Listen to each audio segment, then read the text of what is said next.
yeah, Ugandan basketball, with let's say basketball from Egypt, basketball from Mali, where would you rate Uganda? Compared to Mali and Egypt, I think we're not at their level yet, but I know we can be because their preparation is very thorough and they really do invest in the youth basketball and take their time to nurture the teams that are coming for the tournaments. So in that area we're lacking because we have the talent, but the preparation for the tournaments is what needs to be worked on. Yeah. So we basically have the skill and the talent. Yeah. We just need to prepare better. Interesting.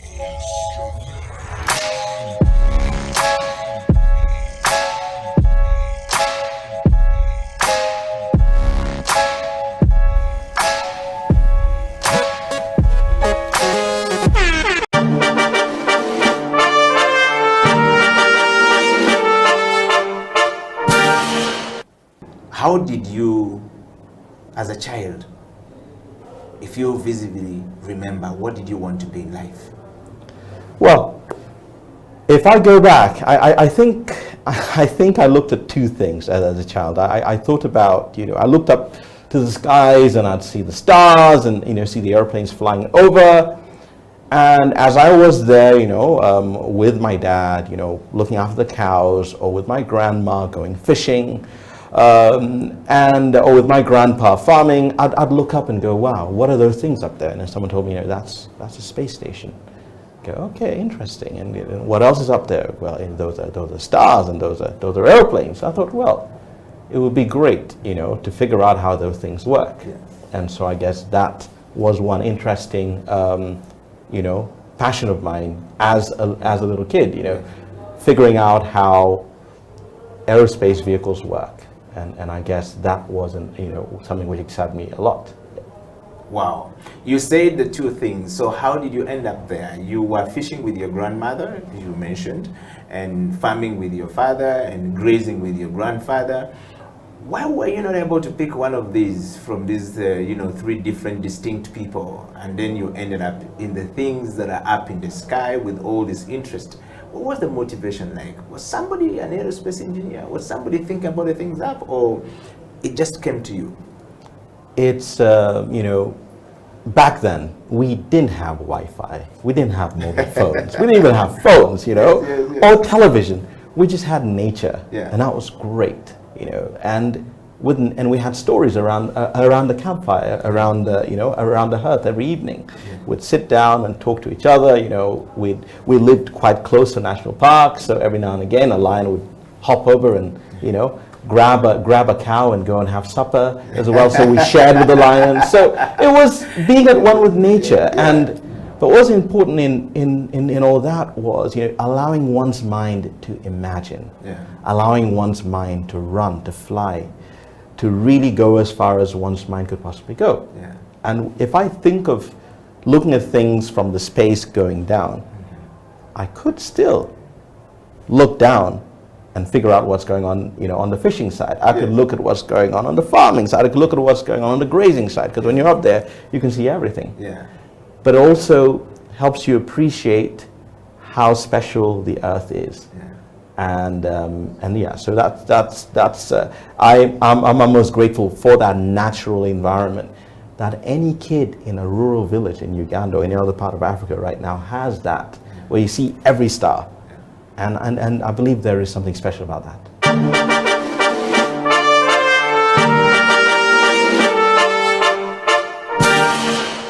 You have to know each equipment. You have to know the brew ratio. Actually, the brew ratio is, I think, the most important. Brew ratio now most people may not understand. It is the ratio of the coffee powder to water, and the yield. Water in this article will bring us into the yield. If I put 10 grams of coffee into my portafilter, how much of it am I exactly?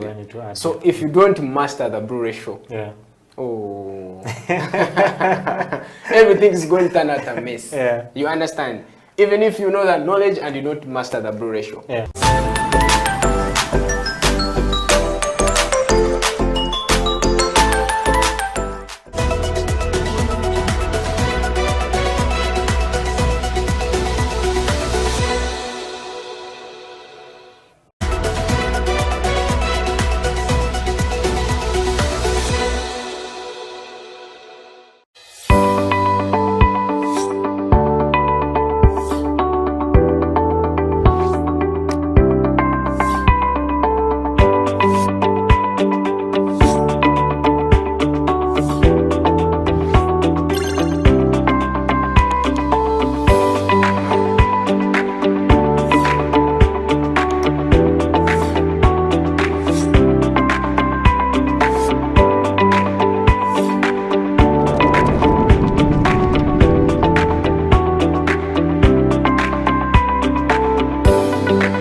Welcome to the Family Talk Show. My name is Eddie Okila on this very wonderful day of the African weather, of the African climate, of the African, wind and oxygen. In Africa, we don't run out of oxygen. It's not there. I mean, the guys in Europe are running out of oxygen, but in Africa, we have trees. We interact with the environment. So in our families, we sit under trees, right? And in our villages, we sit under trees and we enjoy. That's how we be. That's how our life is. But you know what? Welcome to the Family Talk Show. My name is Eddie Okila, and I will be joined by a friend of mine, Sylvain, as well as Pastor Joshua Martin Mugabe, who is a resident panelist on the Family Talk Show. Mr. Hassan Sekajolo is recovering from his injury. That is why you have not been able to see Hassan on the show for a very long time. But we're looking forward to receiving Hassan back on the show in the next couple of days. Hey, Sylvain, welcome to the program. Thank you so much, Eddie, and glad to be here. Yes, and people must be wondering, why are we not seeing Pastor Joshua Martin Mugabe? He went to send people to the Lord, and as a pastor, he was praying for a family that had lost somebody, and he was helping them send their loved ones. And so we hope Pastor will be joining us online in just a few. And if not, we'll definitely be seeing Pastor next week. But hey, Sylvain is here and I'm here. And today we're going to be discussing, still on the series of lessons learned from our fathers. And that discussion is key, and that discussion is very important for us right now. We are talking about lessons now learned, Sylvain, from the coronavirus situation. Children are back home. The schools closed down.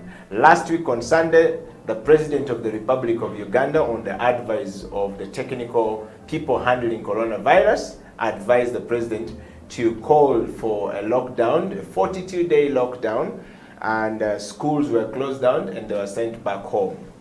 Now, in this topic that we are having right now, which is lesson learned from our fathers, all the kids are back home again for the next 42 days. People are being stressed. What is your take? And what lessons do you think children are going to be learning from their fathers? Very, very interesting. First of all, parents should embrace the moment. Yeah. Because at the end of the day, these children are home. But that also means that parents should be careful with how they have lived with their children in the past, where they have been regularly at school and being home in holidays. Now, they are home on forced holidays. There's something running in the minds of these young ones. There's also something running in the minds of the parents, because you planned 1 week from now my children are going to be at school, and this is what I'm going to be doing, and this is how I'm going to be looking after them, this is how I'm going to be visiting them. This time you're not going to be visiting them. They're going to be home. Number two. No, you are visiting them from home. You're with them home. It's yeah, not. You visit them every morning when you go to their bedroom. You're basically with them home all the time. Yes. Two, if you're working, remember the condition under which they have come home is COVID. Their SOPs need to be observed.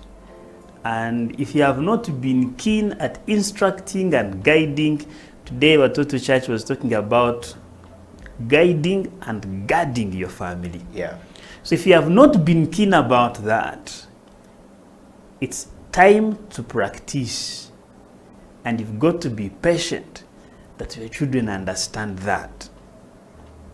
The third one is modeling. Because, God doesn't do these things haphazardly. For us, we are challenged, we are shocked. They are new things, but to God, they are not really new. He knew that at such a time like this would happen. Yeah. And so there are very many things to learn from it. But here's what I have mainly for the parents. Yeah. Embrace the moment, interact with your child, correct the number of things that didn't go right, where you felt you didn't have enough time. When you go to work, if you are an office person, when you come back home, engage your children. But because of SOPs also, if there is a possibility of you not going to office so that you do not get the disease and the virus and then come and infect your own, you choose to stay home, the dynamics are going to change. There's going to be that room which is now going to be like an office, or a portion of the sitting room which is going to be your office desk. There are going to be many things. You're all going to be learning, by the way, from each other, because children are used probably to you as a parent. When they wake up, they are jumping up and about in the seats. But now, they're going to jump up and about when you're on a Zoom call. You've got to find means of letting them know. But also then, mother or father, lots of things to learn. Here's my take. Listen to your children as much as possible. Utilize this moment to be with them, to listen to them. And listen to all that you would want to call a nonsense as a parent. Because the reason you call it nonsense certainly is because you're older. Yeah. But to a child at that very moment, it matters. Yeah. It matters. And to the child, when you listen to his nonsense, he feels you're for him. Yeah. The problem, I think the biggest mistake we make, because we know it is nonsense, we quickly tell the child that's nonsense. And we do not explain, we don't even give the definition of nonsense. We just say nonsense. And the child grows thinking, when I get to 30 to 40, I'll be describing such things. Everything they told me is nonsense. Yeah. At this stage, you'll be saying nonsense. At this stage, you'll be saying stupid. At this stage, you'll be saying, no. It's time to get in contact with your family as much as possible. My prayer is that parents listen a lot more than they really talk. Okay. Well, we are on the Family Talk Show. Eddie Okela, Sylvain Gumisiriza, and of course, Pastor Joshua Mugabe, who is going to be joining us in a few. But we've started a conversation on the lessons learned from our fathers. Last week, we were continuing with a discussion on if your father wasn't there in your life, or if you learned from a later stage that the person you called daddy for a long time was not your father, how do you deal with the emotion coping up? And just while we're still on that, the lockdown came. Imagine you found yourself in such a situation, you yourself still dealing with the situation of your father. And boom, we're in the lockdown. And in the lockdown situation, your children are with you. And you are emotionally completely detached from your children and your family because you're trying to sort out your identity. But there is your son sitting with you now asking you, Daddy, what is coronavirus? What is lockdown? In the first one, they didn't understand for 1 year. That's true. And they were very stressed. And I feel sorry because children were very, very stressed. They remained in the lockdown for a very long time. Just when they'd gone back to school, no sooner had they reported than the cases of COVID-19 situation started to rise. And they are back home. Now, children are going with a lot of stress. These people are going to be fathers and mothers tomorrow.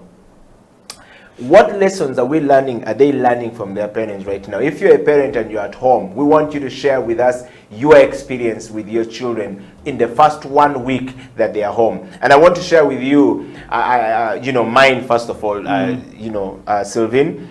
So my friend's son is very close to me. So he sent me a message and says, Uncle Eddie, I'm waiting for the president's speech.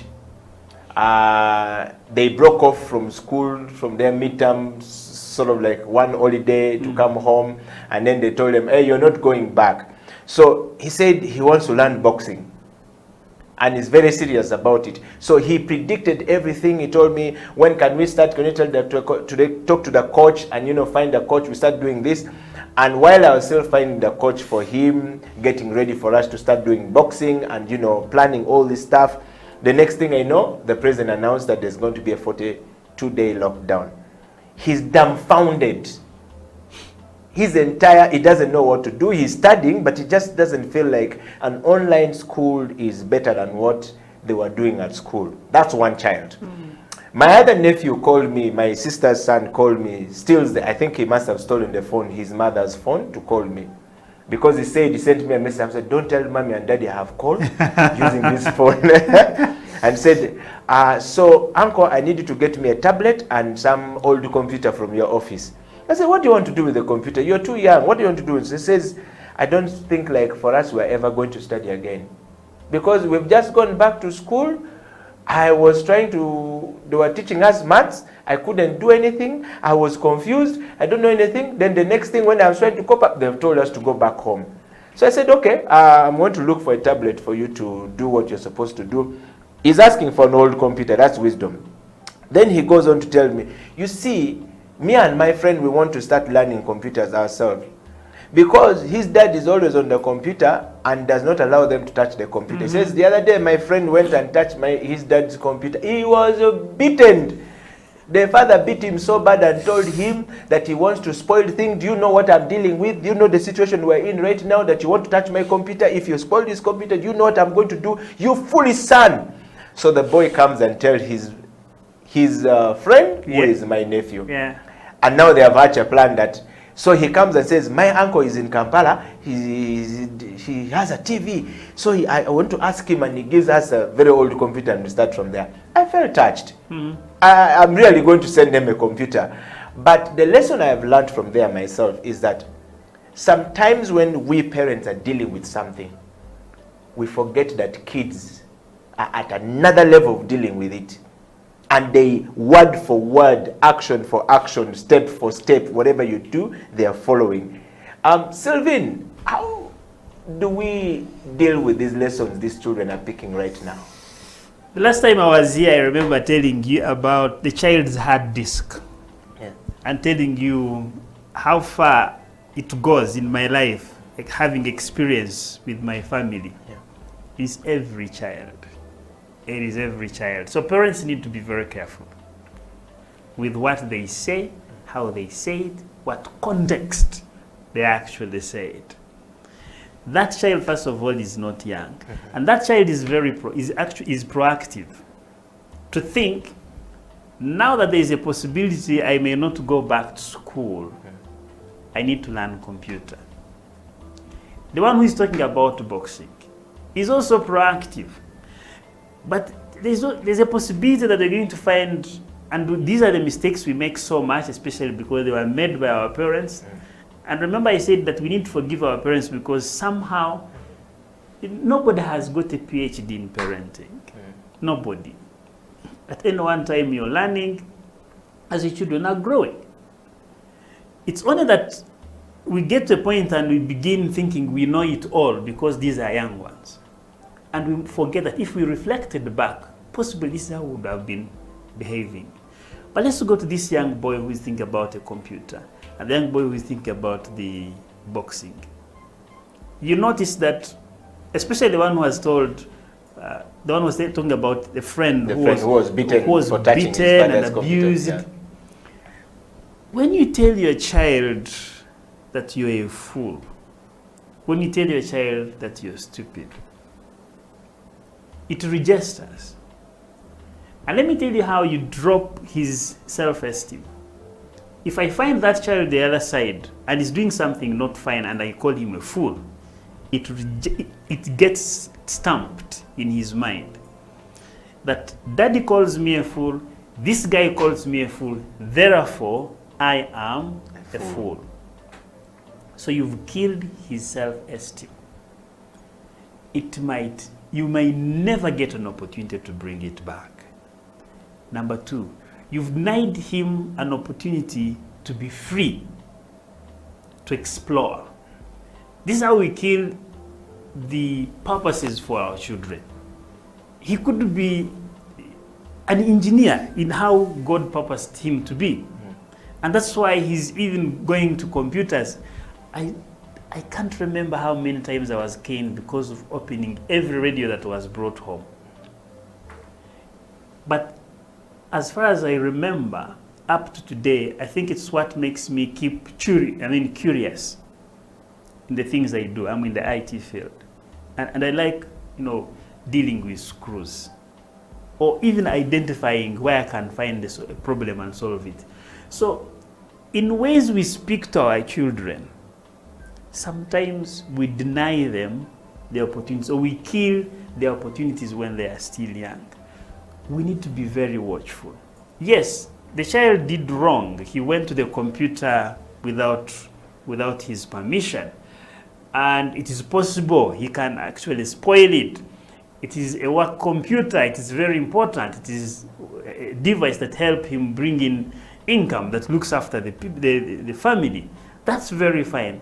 But how do you approach that? That is something you need to agree upon with your child. The beauty is that children are very obedient. Very, very obedient. The problem is we want to fix them. We don't want to help them understand. We want to fix them. And you cannot fix a human being. You can fix a machine, you can fix a metal, but human beings are human beings. At any one time, the mind is engaged. My prayer, my request to the parent is show to the child what has gone wrong. Explain to him the dangers upon that, and appreciate his interest in wanting to learn computer. Maybe promise him at some point when he's going to learn, or explain it to him. Sometimes we think we should not be explaining to our children our failures, which is also very dangerous. Yeah. But it's also possible to say, wait, my son, this is a company computer and I use it to make money that I look after the family. And I don't have money yet. It is okay to tell your child, I am sorry, I don't have money yet to buy you a computer. I can guarantee you, your child will understand that daddy would wish to buy me a computer, but he doesn't have money yet. And at that point, actually, he will choose to pray that at one point you get money to buy him a computer. He will even protect that device, especially when he understands its role in as far as your responsibility as a parent when you're looking after them. Yeah. So let's not make mistakes to say, you're stupid, you're foolish, do you know what I'm going through? Of course he doesn't know, you have not told him. And don't claim he's too young. It's okay to tell the child, son, you know what, hold on a bit. Can we talk a bit later? He will respect that. Okay. The mistake we make is to think the children should read our minds as parents and go away. But at that point, what we are doing, we are behaving like animals, or wild animals in this case. Next time he comes, he wants to read you and he looks at you and says, daddy's state. It gets to the point now when he's supposed to be disclosing some secrets to you and you could be of help, but he chooses not to because you've never given him an environment that you can even listen to him. So let's be keen about that. Wow. Wow. You've heard it there. This is the Family Talk Show coming from Sylvain Gumisidiza saying, please listen to your children. We're talking about lessons learned from our children, or lessons being learned by our children from us right now as parents in this lockdown. What lessons are children picking from us right now? Now that they're in a lockdown, what situation are they in at the moment, and what lessons are they picking from us, and how are they going to use it in future? How will you behave before your children in the lockdown is key. This is a Family Talk Show where we discussed everything about family and how we can help our families to be better, and how we can help you share ideas with you, or you can share idea with us on how we can get our families better. We're going to go for a break, and when we come back, the Family Talk Show will continue after the break.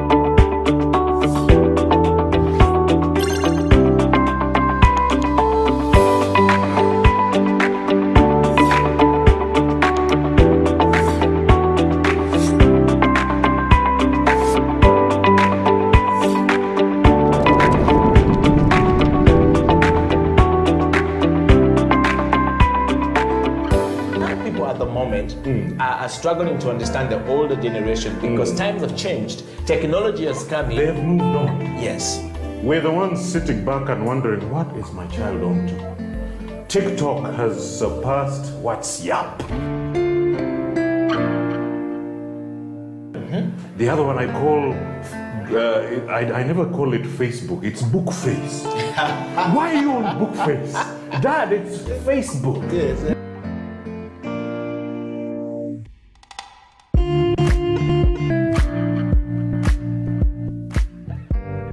Me, I keep saying, I have a foot amongst the millennials. Yeah. And I understand the traditionalists. Okay. There's a song in the 60s, by the way, and in the 90s, 70s, where they're like, parents don't understand. Yes. Yeah, remember Prince? Yes. Prince.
The Art Center's role is to take part in all of those activities. So we are presenting professional work from artists from all over the world.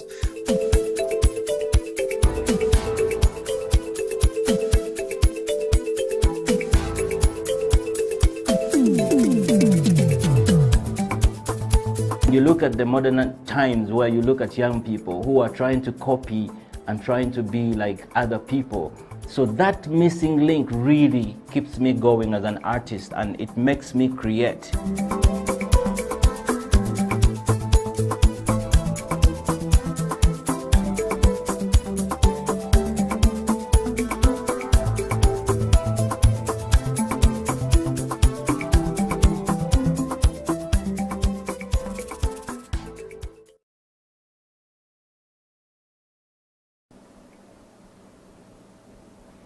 This is the Family Talk Show. Welcome back. Edio Killer and Sylvain Gumisiriza is on the show. That name is like a French name. It is Welcome back to the program, Sylvain. Thank you. I want to start by reading some of the comments coming from our viewers out there. And I want to start from one. Tugume Frank says, glad to be on the Family Talk Show. And Frank, thank you very much for being part of the Family Talk Show, family growing bigger and better. And I want to encourage everyone out there to share this link far and wide. Please post this link, share it with your friends, with your family. You never know who you are helping along the way on this path of getting our journey together. The Family Talk Show exists to teach us a thing or two about our family, and also to allow us a platform for us to discuss things that happen in our families and how our families are faring and what we need to do going forward. My name is Edio Killer, and of course, Asan Sekajolo is a resident panelist who is still injured but will be back on the show sooner than later. Pastor Joshua Mugabe has been, comforting a family. He's on his way. He's likely to join us on the show and participate in this topic. The topic of discussion on the Family Talk Show today is, what lessons are children learning from their parents right now? They are back home. 1 week into the lockdown, there is a possibility that the lockdown is likely going to be stretched. Last year, we started a lockdown with 14 days. 14 days went to 21 days. 21 days went to 40 days. Before we know it, the whole year was gone. And I think that children are anticipating that these adults are always telling us things like this. There's chances that we are going to stay home. And some children are already smart, asking for other solutions. What lessons do you think your child is learning if you're a father? if you're a mother, what lesson do you think your daughter is learning or your son is learning? Can you share with us? What have you seen that they are picking from you? Are they good lessons or they are bad lessons? Sylvain, welcome back to the show. I want to take you to question number 2. Children are home and they are picking lessons. I told you about my nephew. Yes. And I'm going to share with you about my friend's children. My friend's daughter last week was her birthday. Peter Kawujo, Hilary Kawujo is a friend of mine, and his daughter is a very good friend of mine. She turned just 9. You're going to be wondering, okay, so the girl is turning 11 and she's your very good friend. How is that possible? You who is 40, 30 something and she's 11. Yes, I like to connect with children. So I was having a conversation with Victoria, and she said, we are home, I'm preparing. Uncle Eddie, I want to celebrate my birthday. And I want you and Auntie to come and what? So we are talking and sharing. And she says, Uncle Eddie, I feel sad that my friends are not going to enjoy my birthday. So I promised to get the cake. And come Wednesday, Victoria started to call us. Mr. Kawujo had to jump off from his desk at 12 o'clock to run to deliver the cake at home. It was very important to Victoria than anything else that was going on at that moment. You can go back, Daddy, and work, but deliver my cake home so I can have my cake. So should Peter not deliver the cake home, or the father not deliver the cake home, she's going to be not trusting the father's words, because the cake was supposed to be delivered the day before, and we had prepared it, but the father was up in the village. So the sacrifice of Mr. Kawujo coming from his village back to Kampala, driving to town to pick this cake to take home, was a huge lesson for me. And the daughter called me with the mother to give me the message. It says, hey guys, wait, I'm still busy because I don't know what they're going to say, but I'm going to get back to them. So what I've realized from that is that children are looking for whatever opportunity they have to take away their worry. And the adults needs to be able to give them that, because if they doubt your words at this point in time, chances are that they're going to pick these lessons and go with it forever in life. The children that grew up through the wartime situation, every time you talk about change management, they don't want any new change to come, because what is in their mind is that there was war when they were growing up, which we didn't see. For us in our generation, is saying, come on, man, we need to move from change point A to point B. For them, they don't see the reason, because the lessons they've learned from that war situation was not managed very well, and nobody told them how they're going to get out of it. So coming back to you on this situation of coronavirus, where kids are at home or children at home, what lessons do you think children are picking from their parents? Very good. And how can we understand these lessons, and what should we do about them? Very, very good question. And I think, for me, that's why I began by saying, let the parents be cautious about what they are doing, how they are doing it, where they are doing it from, and how they are speaking to each other. If you're a single parent, you still have to also be cautious on how you're handling your phone calls. It could be work, it could be relationship, it could be anything. And we very well know that children do not stop picking.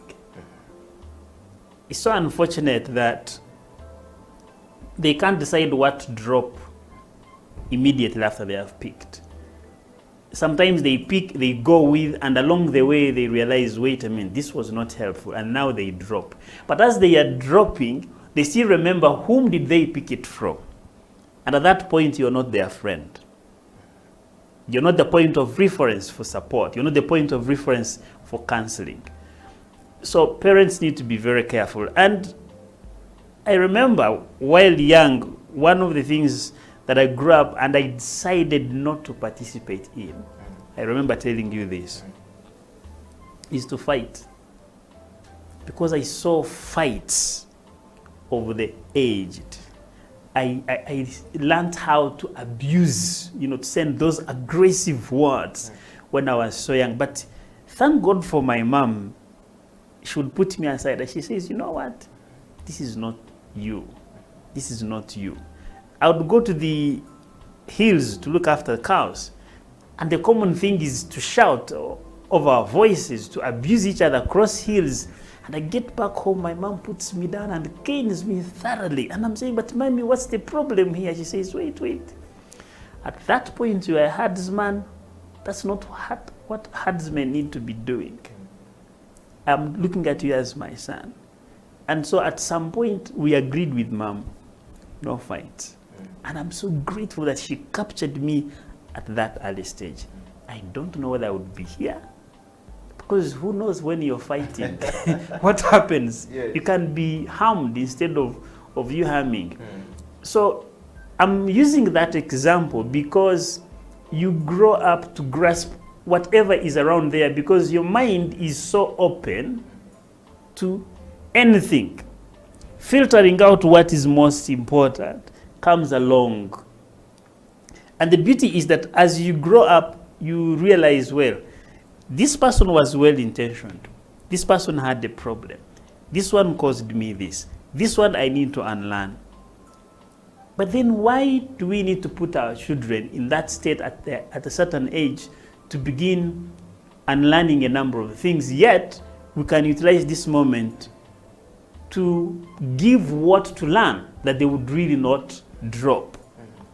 What does that mean? Yes, I'm not married, but that doesn't stop me from talking about this. Husband, be careful how you're speaking to your wife before your children.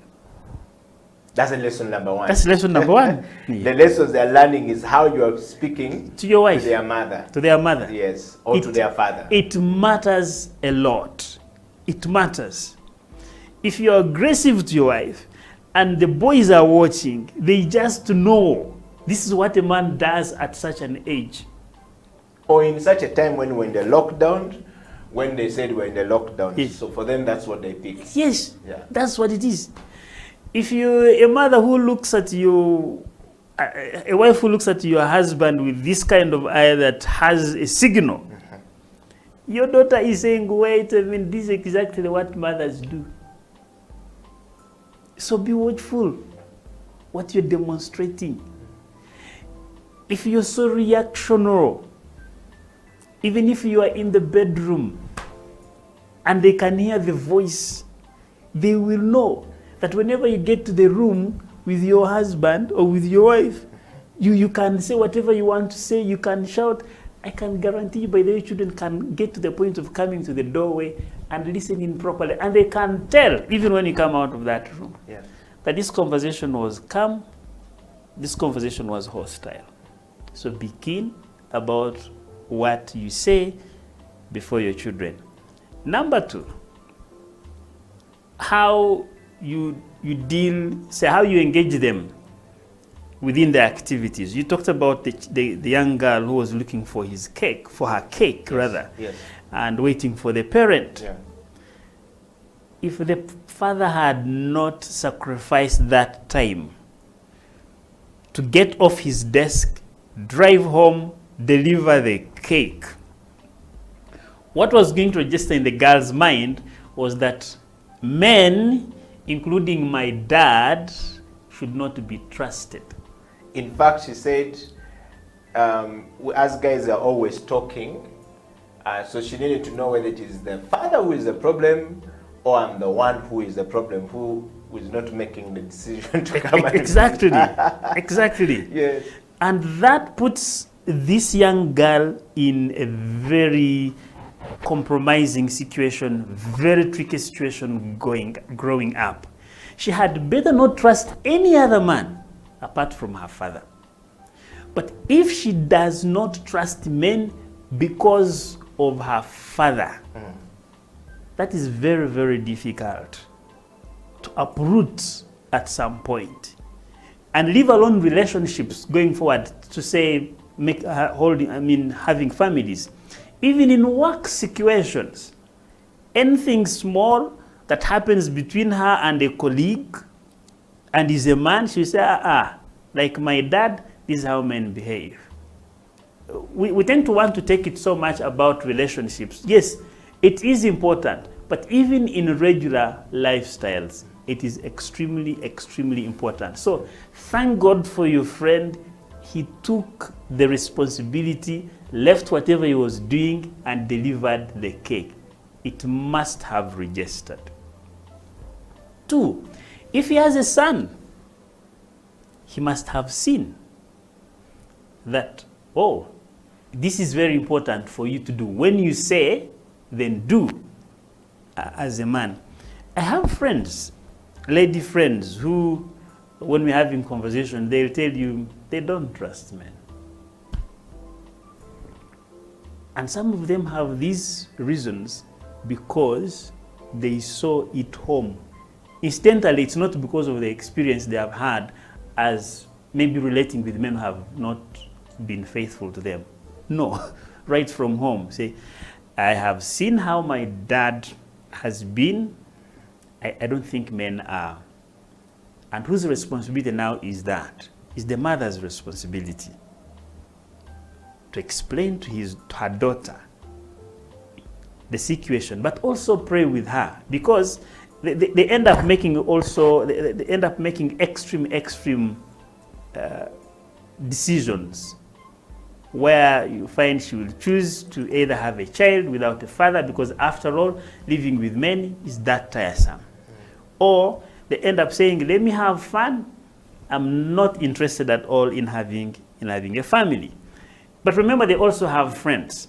And so they connect with our friends whom we are either relating with or we are married to. In case of a situation that is not so clear between you and your wife, and she's speaking to somebody who is not married, somebody who has got that experience, somehow we don't even know how to give guidance, somehow we don't even know how to listen to people who are going through tough times. We usually want to fix situations, and what normally comes out is, that's why I didn't get married. Wow. So be watchful. Be watchful. So Yes. in my view, Yes. father, mother, be careful when you're communicating. It doesn't mean that the Uganda calls bunkenke. No. But be keen, be intentional in these conversations. And if they have not been going really well, it is time to learn. You have about now 38 or 37 days remaining to go, at least when your children are there. Readjust. And men, don't be fixed. Don't say, this is me. The thing is that no man is an island. The beauty is that and even an island lives in the middle of water. So what surrounds you is going to determine how you're going to behave. So for men, let's not be this rigid. This is how I do things. This is how things must be. Remember that whatever you do in the public is going to come out, rather whatever you do in the private is going to come out in the public. Yeah. Every other behavior you're expressing now is going to result into either having a child that embraces you as a father, celebrates you because you raised him up well. You make mistakes now. At some point, he's struggling with his family. He'll be saying, my dad was like that, or I'm also really struggling because after all, I did not have a very good foundation. Yeah. It is the responsibility of every one of us. I have to keep reminding us that the children are watching, and you're not going to stop them that. Be grateful. That is a human sense. That's biological. If they were not watching and not listening, you would be saying, I gave birth to a deaf or a blind child. Thank God your child is not blind, is not deaf, and has got senses. Be careful what you're feeding him, what you're feeding her.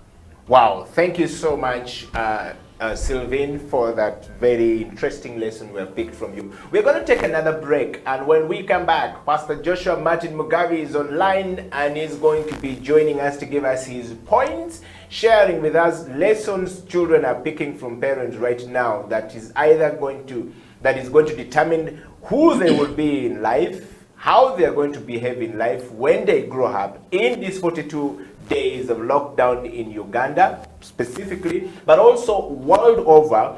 Children have spent a lot more time home and in the lockdown than parents, and they have seen the actions of parents when they are agitated, what they say. Like Sylvain says, be very careful. You might be arguing in the bedroom, slapping your wife or slapping your husband and saying all sort of things. The children are on the door what is going on with daddy and mommy. And so you walk out of that place thinking that you are so smart, they don't know what is going on. They have learned so much from you in that context, and they will do exactly the same thing you are doing when they become adults. Stay right there, I'll be right back after the break. This is the Family Talk Show. Edio Killer, Sylvain Gumisiriza in the studio. Social distancing at the highest point of life.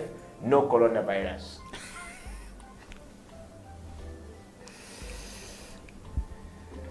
All right, tell Edgar to organize pasta, but he needs.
People at the moment are struggling to understand the older generation because times have changed. Technology has come in. They've moved on. Yes.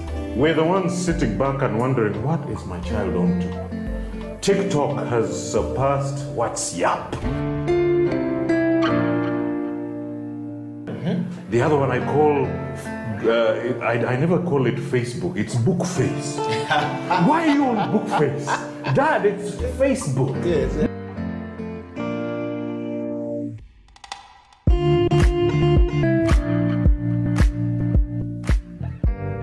Me, I keep saying, I have a foot amongst the millennials. Yeah. And I understand the traditionalists. Okay. There's a song in the 60s, by the way, and then in the 90s, 70s, where they're like, parents don't understand. Yes. Remember Prince? Yes. Prince.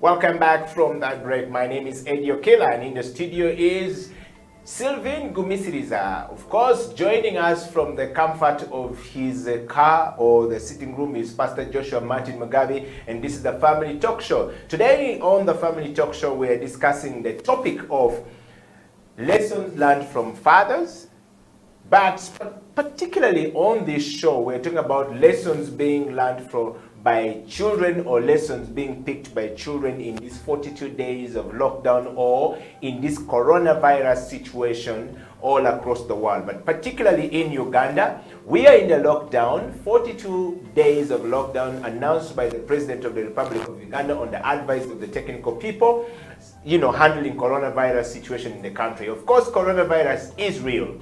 We don't know so much about it, but we know it's real. We know people are dying. We don't know what extent is happening. So it's okay for you to protect yourself and be wise. And the Bible says, my people perish because of lack of knowledge. If you don't have knowledge, you will perish.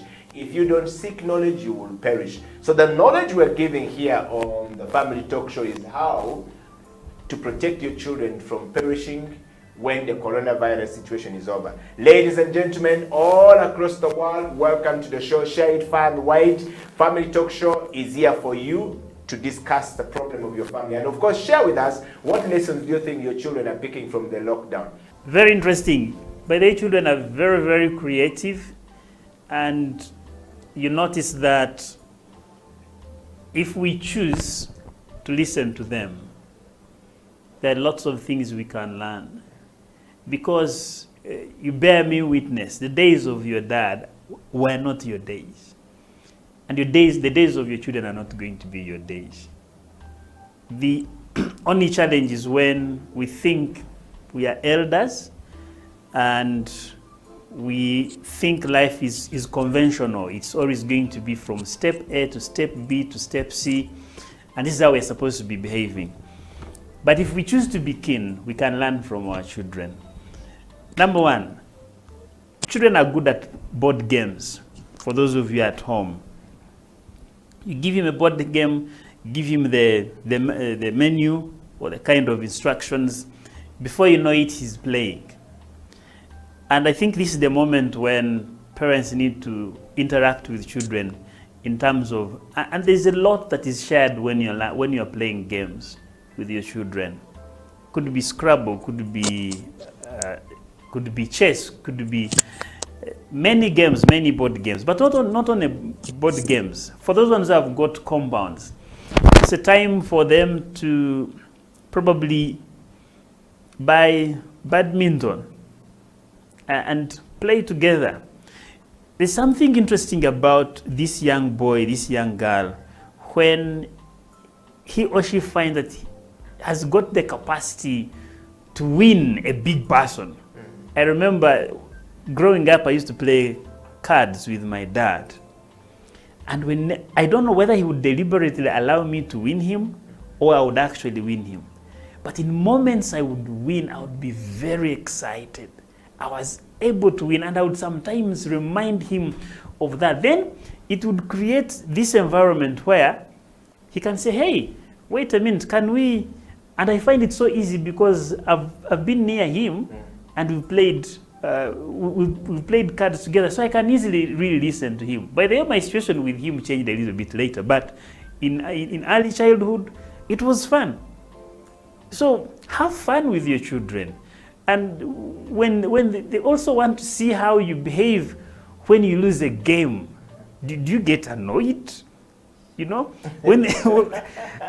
And in its sense, it sounds as though it's to the very serious parents sounds so stupid. But let me tell you, you have no idea how much you're cementing or you're strengthening that bond between you and your child. So be free to play with them. Allow them to ask you questions.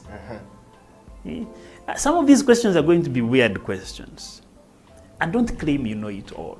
As in, surely, be humble enough to say, no, son, that one, I'm going to find out. I'm going to find out. Because they know you're a human being. There's no way you're going to claim you're superhuman. Especially the 9, 8, 10, 12. Very, very, very sensitive. For them, when you lie, they can know that Dad has lied to me, but I don't have to tell him he has lied to me. But do you know what it means when a child keeps quiet about something he knows that you've not told him the truth? That is, you've lost his respect, and you will never know that you've lost his respect.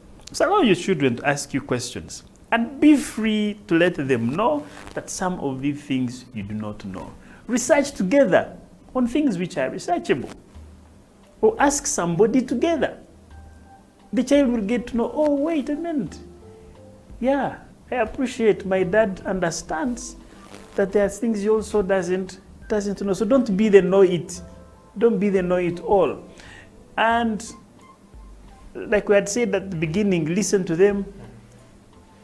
Be attentive to them. Sometimes they just want to tell you their stories. and they don't want you to make a comment. Daddy, you know, this and this and this and this happened. This is what I did. This is what my friend did. Just listen him. If he does not say, what should I have done? Leave him. But the thing is, give him the courage to continue telling you the story because he feels you need to know the story. Yeah. If you claim you don't have time to listen to that story and you prepare another time and that time doesn't come, you prepare another time, that time doesn't come, you might never find any more time. With your son. With your son. Or with your daughter. And growing up, at some point when you now think you have time, you want to listen to your son, he also doesn't have time. For you. So be careful. It is what you build right now that brings about the responsibility of this young boy, this young girl, at some point in your old age, when he feels, I need to go home and listen to my dad, I need to go home and listen to my mom, because he or she listened to me then. Okay. The pastor is saying that 3 lessons that we need to teach our children, or we need to learn from our children. 1, life calls for adjustments. And number 2, begins with, life begins with what you have. Begin with what you have with your children. And number 3, your results will open the door for more to happen. 3 lessons that we have to teach our children in a lockdown, and 3 lessons that we as adults need to pick from there on this family talk show program that we're discussing today. Number 1, life calls for adjustments. Many of us are stressed because we have gone into the lockdown. The situation, embera, as we call it in Uganda, is not okay. All right? And if that embera is not okay, situation is not okay, life is not okay, don't push it to the children. Adjust so that you can be with your children, but don't say, you guys are pushing me, you don't know what I'm going through to put food on the table for you, you are never going to help me. I know some parents who will assure their children who are just 5 years old as if they wrote a letter to say, let me be born and you become my father and my mother. No, they have no idea what happened.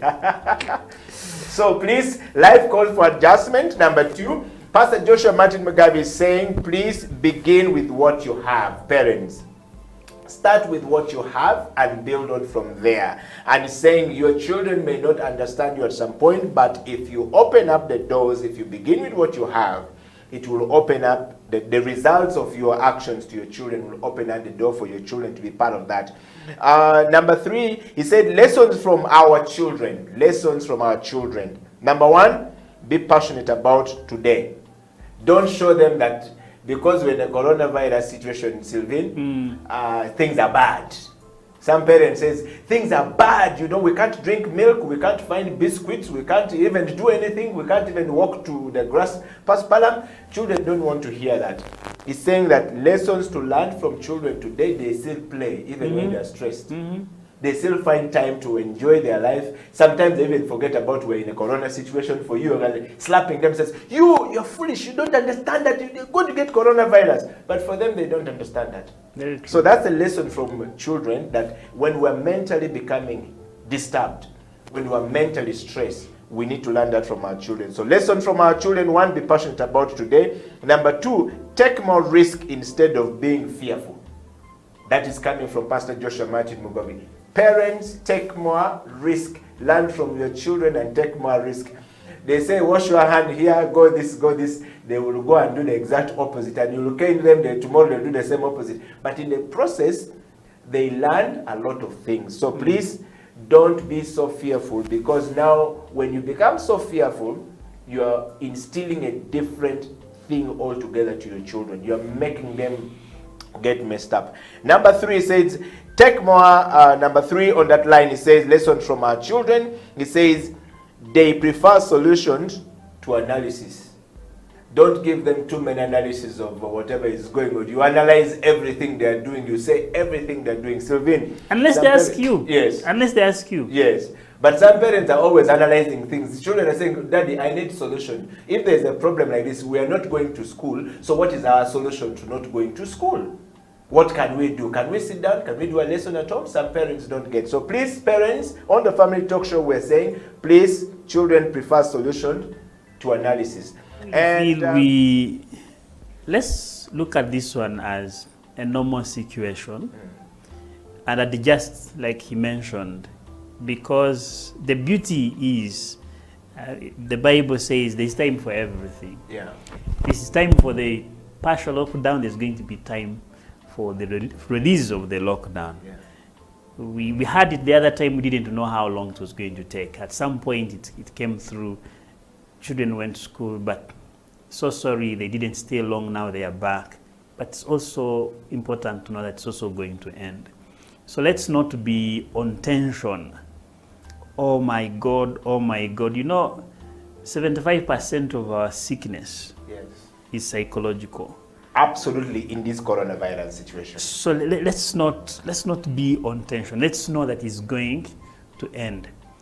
But while we are in this environment, let's find out the means of creatively and innovatively utilizing the time, especially parents and children, utilizing the time. It is a precious moment for you to be with your child for all this long, morning to evening, night, morning to evening.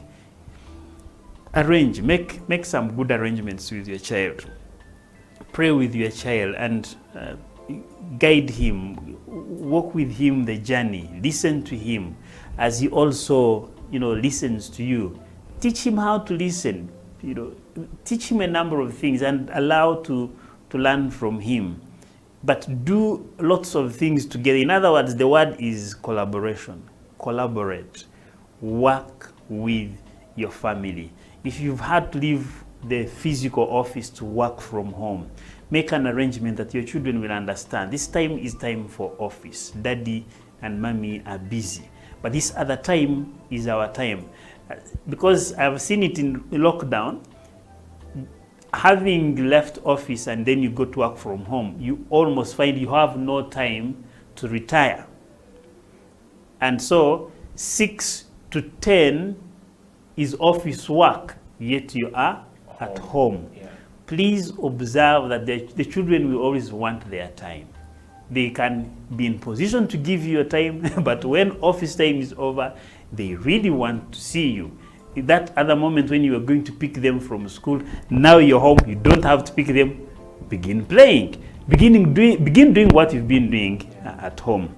And encourage your children that it is going to end, life is going to get back to normal. Don't be the superhero.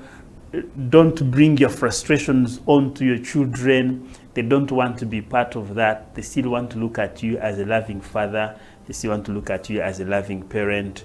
And explain to them that time is passing. These things are going to end. Life is going to be back to normal. Let them grow admiring the kind of parenting that you've given them. And they're looking forward to being good parents not the other way around. I don't want to be like. But let them grow up thinking, when I grow up as a man, when married, I want to be like my dad. I want to treat my wife like my dad does. The girl is saying, I want to treat my husband like my mom does, because the children can feel the love between the two of you. You don't have to tell them that we love each other. You can demonstrate and they get to know this home is full of love. Wow.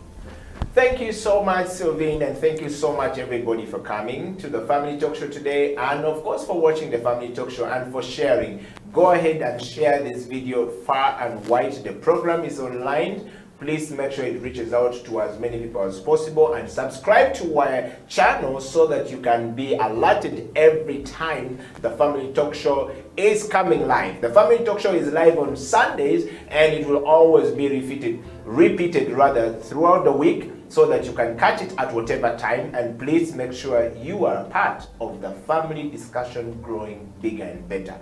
From us here, we want to say thank you so much, everybody. And of course, we are saying explain everything, father, mother, to your children.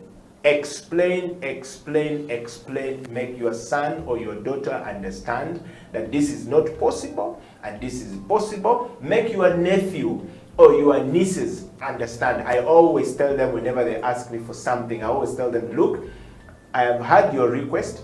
Write to me, put your request. But make sure your request is smart and is affordable and we can get it. But also, it is important, not urgent. That is how I address it with them. It is important but not urgent. So we're not going to put everything down to look for this when it is not urgent and important. So that's how I do. And so we want to say thank you very much. Sylvain, thank you very much for coming. And to everybody else, we're saying good night, good morning, good evening, depending on which part of the world where you are. The Family Talk Show has come to an end. Until next week, God bless.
coffee industry is very wide, it's very big, it's very full of opportunities.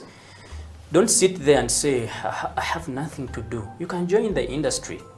You can get whatever you want. If you give it time, invest in it.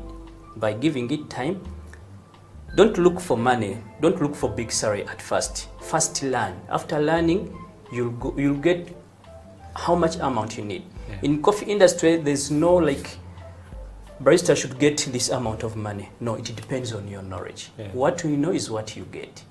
You cannot be like having junior experience and asking for experienced one. No.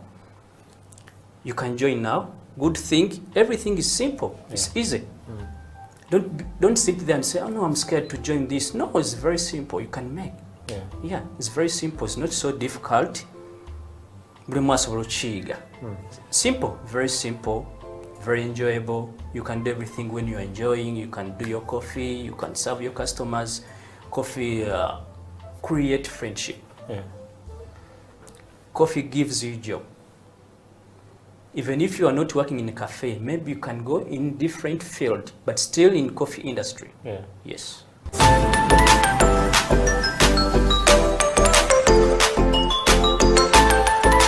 put up the camera.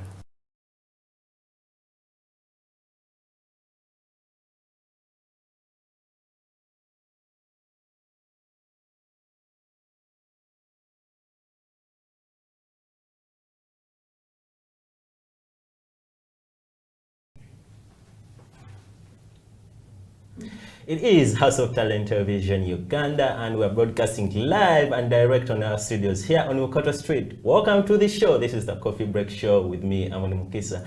And today's show is going to be amazing. We have one of the world, world guys, best guys, I can't say, but living down here in Uganda is a barista champion, and we're going to be delving through his story and get to know him better. How is the experience of being a world, I can't say a world barista because he's been a barista, a champion barista for quite a while. But before that, welcome to the show. And as I said, my name is Amoni Mukisa. This is the Coffee Break Show. What you need to do is get a cup of coffee and get your tablet, your monitor, your phone, your, I don't know if Katochi, those phones have been put to that standard of where you can connect to the internet. But if it is true, you can also get over there and watch us via Facebook as House of Talent Uganda, YouTube House of Talent Uganda, and Twitter HTV1UG. You can follow us on all those platforms, and you'll be streaming live and direct with us here in our studios on Mukoto Street.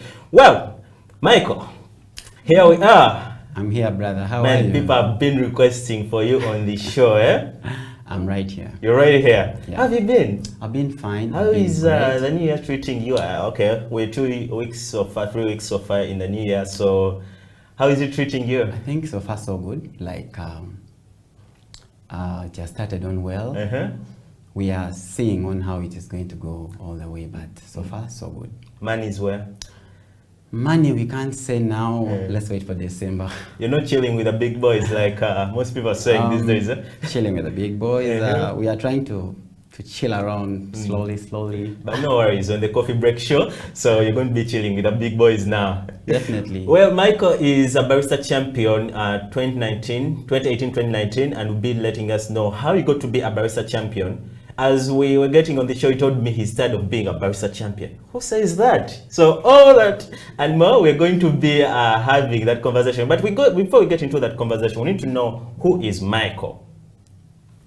Okay, so Michael, let me start with my old names, right? Yeah. I'm called Wokrash Michael.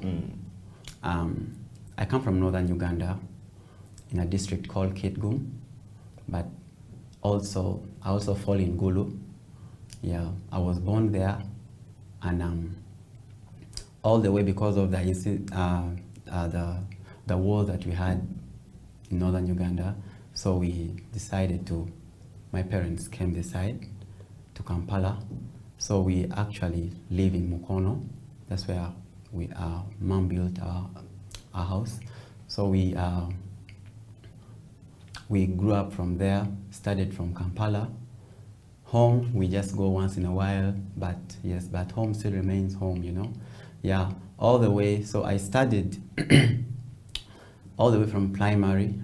I started from SETA, then I went to O-level, when I also again went to another district in Kayunga, St. Kalemba. Then from St. Kalemba, I came back to Mukono, that is Bishop's Mukono. I did BCM art. Wow, BCM. Yeah. Quite the brains. I love there. art and I love science. That's what makes it very unique, you know. Okay. Then I proceeded to the university and I was given food science as a course. So yeah, I did food science for 4 years. Then that is when, along the way, I channeled into the coffee industry, because food science was there, like the coffee was just within the science. Yeah. Well, we've had here a barrister who said also did like food science. That was Ibra. Yeah. You know Ibra, I'm sure. Yeah. Is it true that most guys who are now getting into coffee have studied like food science because of the fact that now coffee is the backbone of Uganda and they want to venture into the best thing in Uganda?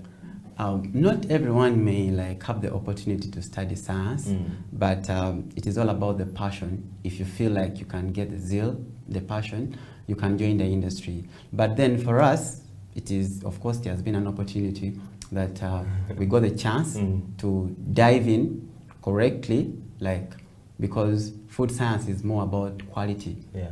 Yes. So when we dived in and then joined the industry, we actually started from the quality part of it. And I gave credit to Uganda Coffee Development Authority that nurtured us all the way from the university, because even in the universities, we had like coffee clubs, you know. So when I joined the university, I had a friend, Anobi, who was actually above me. So he came and told me, Michael, there is something about coffee I want us to discuss about. I'm like, coffee? Tell me more. It's like, there's a club, I want you to join. I'm like, so how much? It's like 5K, join me. Okay. I'm like, okay. I got the money, I paid. Then along the way, they called us for the meeting. They introduced us, new people. We came in. Like, okay. Along the way, they served us coffee. Okay, Michael. Before we got into how you got into coffee, you saw me laughing, and as you were explaining something, I wanted to set a record, and I'm like, me, I never did food science as I was joining coffee. I did completely a different combination in A level, then I'm doing completely a different thing in university. So I'm not in the league of Michael. Let's get back into the part where you said there was a war up in your home village, and you decided to come back here to in Kampala.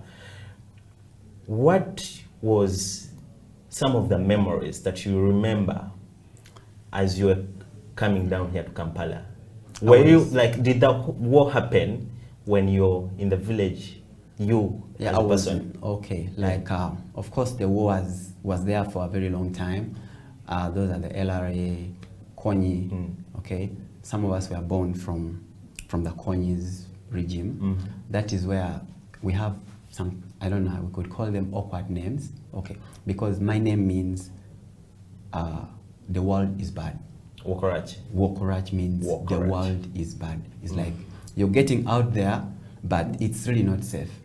You get it. But then we were really young. One of the worst memory I could remember was in the night. Then we were staying in town. So my dad woke me up from the bed, and he opened the window, and he told me, he showed me who Konyi was. He showed me, you see that gentleman outside there? That is Konyi. But they were outside. You saw Konyi face to face? Yes, but I was young. You can't believe that. Do you remember his face? I still remember it up to now. This is something that I can't forget, you know. It was we had really a very bad time in northern Uganda. That is where we see development in northern Uganda has been so low, but yeah, along the way, the government is helping us, grow. Great. Yeah. Wow, Michael had a face-to-face with Konyi as he was young. Yes, and then then of course we were young, and then yes, we had the opportunity of coming because we had some of our people here. Like yes, we had the opportunity to come. They brought us, and then Mom built a house, as I said. Yeah. Do people in northern Uganda grow coffee? Now, northern Uganda has not been a place of coffee for a very long time, but then according to research and according to the Coffee Research Institute, they've actually developed certain varieties of a species called Robusta that grow on lowland, because for us it is lowland. That it is actually right now growing in Gulu, mostly in Nwaya district. So you realize that we are actually adopting and we are starting to develop to grow coffee. I also saw something on Twitter when in Karamoja they also introduced a certain variety that is actually starting to grow there. But Karamoja is a highland, so there is the variety more of it's a highland or it's Arabica? It's Robusta. They're also growing Robusta. Yeah, they're growing Robusta. But you see, it all started from central and maybe mountainous areas, but now you see it is stretching countrywide. So we are excited to see, and me, I would love to taste coffees from my region and see how they taste like. When was the first time you saw coffee like a coffee bean? Saw coffee like a coffee bean. Oh, yeah. For me, was in the university. In the university. Yes. So from the age of 1 to the age of maybe around 20.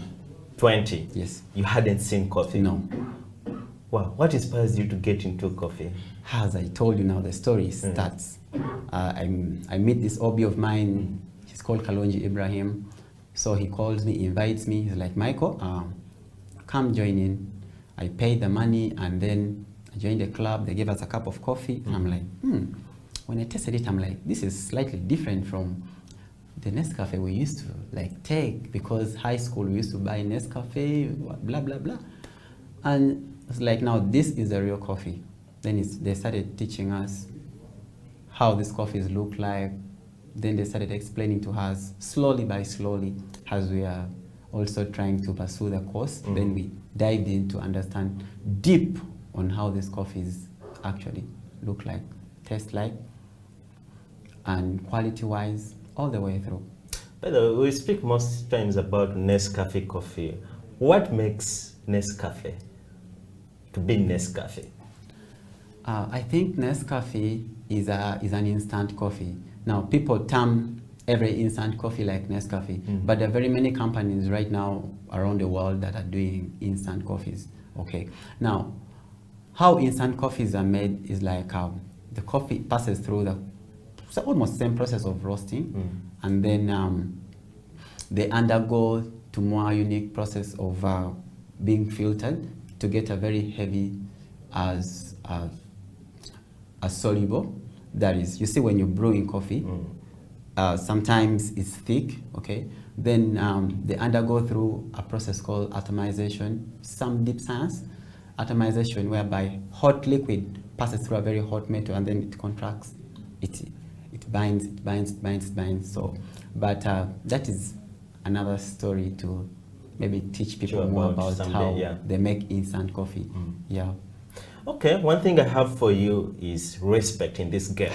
You're very, very, very respected in this game, to the fact that most people respect you because of the knowledge you have about coffee, but also because of the reputation you've built along the way in your coffee career. How long has it been since you started doing coffee? I think it's 10 years now. 10 years? Yeah. 10 years you've been a barista champion. You've competed in different competitions in the universities. Yeah. How was it like competing deep down in the university level? In the university levels, I remember I was in year 3, I think.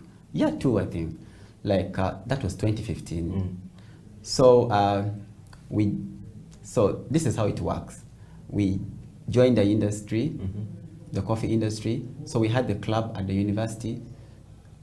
supported by Uganda Coffee Development Authority. Are these clubs still existing? Because I tell you, the school I went to, it never had anything related to coffee. Where are these clubs? Which schools are these? These clubs were actually, because they started them up at the university level, like a prototype, so it starts on the university level. Yeah, because it is from the university level that then they try to actually break down to secondary. I think that thing was there, but then COVID came and everything tarnished. Because I believe that if we have more of most clubs in schools, universities would have like higher domestic consumption of coffee, because we're getting coffee out there, we're getting coffee into the faces of people, you know. So if we do such a thing, and UCDA is watching this episode right here on House of Talent TV, let's get more clubs of coffee into schools, not only universities. Like let's start like maybe at a level of primary, because most of our farmers are our parents, and they grow coffee. So if we have a club in a school, it's talking about coffee, and my parent, let's say, is growing coffee, and if I go back home during the holidays, I can relate what I learned into the club of coffee to what is in the garden. So something like that would be more helpful. So guys, we still have Michael on the show today, the Coffee Break Show. What you need to do is go down on our platforms, social media platforms, that's HTV1 EG on Twitter. Use the hashtag, that's the Coffee Break Show on House of Talent, and let us know what you want to know about Michael, and he'll be able to answer. But guys, we shall go into a short commercial break, and we shall come back soon.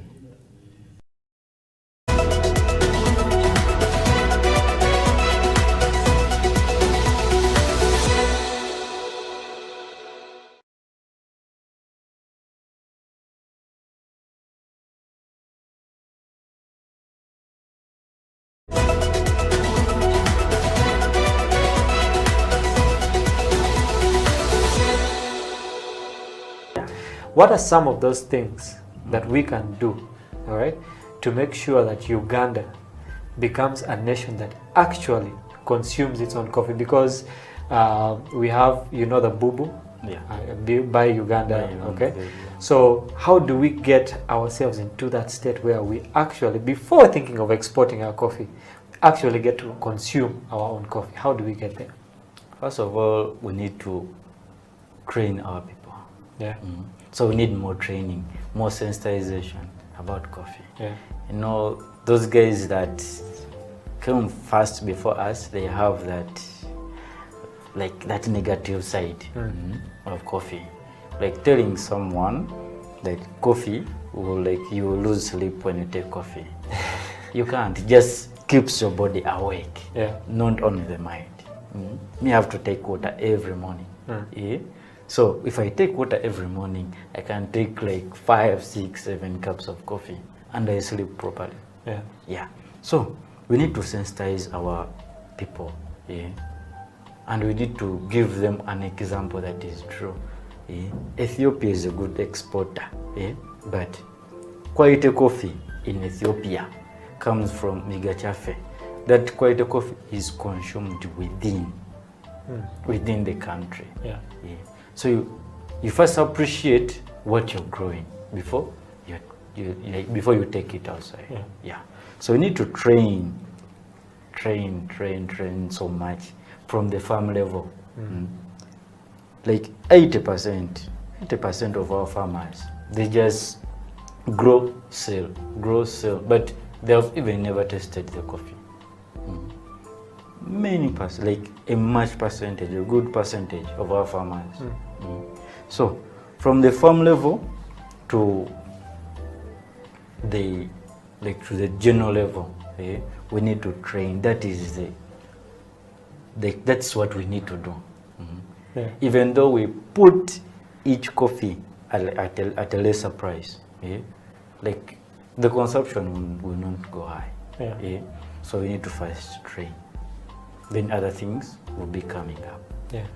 But training is the key to everything. Like we need to sensitize our our Ugandans good about coffee. Like after taking coffee, you feel this, you get this. Like, we appreciate what you are growing. Yeah. So you see Baganda is taking more of the matoke. Like, they appreciate more than sending it. Yeah. Okay. So training is the key to everything.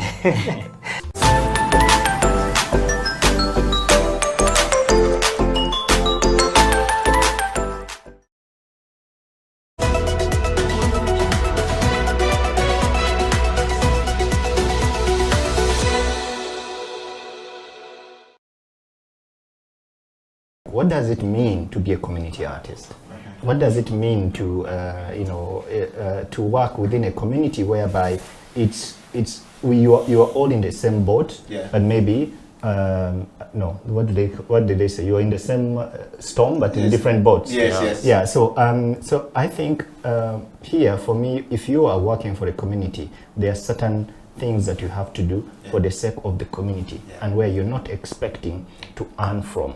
And if you're working for yourself, it doesn't mean that if you're working for yourself, you don't work for the community, or when you're working for the community, you don't work for yourself. So I think there is a need for a differentiation here in terms of like, what do I do for my community and what do I do for myself? Because at the end of the day, you need to survive. You need revenue. You need to pay your bills or support your mom as well with your siblings. So I think you are doing that because you want to earn. Exactly. So that you can improve onto your life, so that you can, like you said. So for me, I think the advice would be like, what is the relationship between your community work and the work and your business? You know, if you think your community work is your business, then you have to have a model that is going to work to help you to earn from that community work. But then it ceases to be community and it becomes your business. You get what I mean? So when we work for our communities in the arts community, we work for them. We actually invest in them, you know, and then for us to survive as individuals, we have to find other alternative sources of revenue. And that's where I think Abdul has to think around and say, okay, my graffiti, my community education, my art, my area is where I feed my community with my skill and time and investment. But for me as a person, I need to find my own business revenue. So in other words, Faisal, what you're saying is that what we're seeing are being put on the screen. The art public pieces art. Script, yes. Public So for art. example, Abdul, what Faisal is saying that you can sell that art piece. So that should be in somebody's office. That should be in my office. That should be in Faisal's office. That should be in my sitting room. It reminds me that this work is painted by a community, by Abdul in this community, and I have it in my home.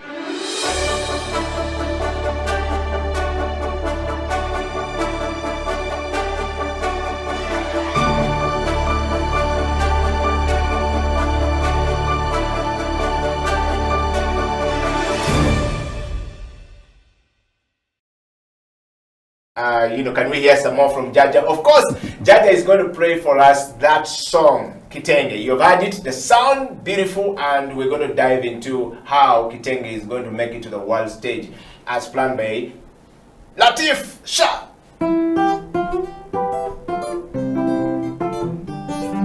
Abamina bakyala mwena naddala bali erudde eri mu North London kyembakudira kiri kimu butekubagiza wadde embeera za korona bangi zatutagula kakati tuve mu mayumba kitengi pate yine ensonze bumale ate nga tetusaanidde ddala kugisuwa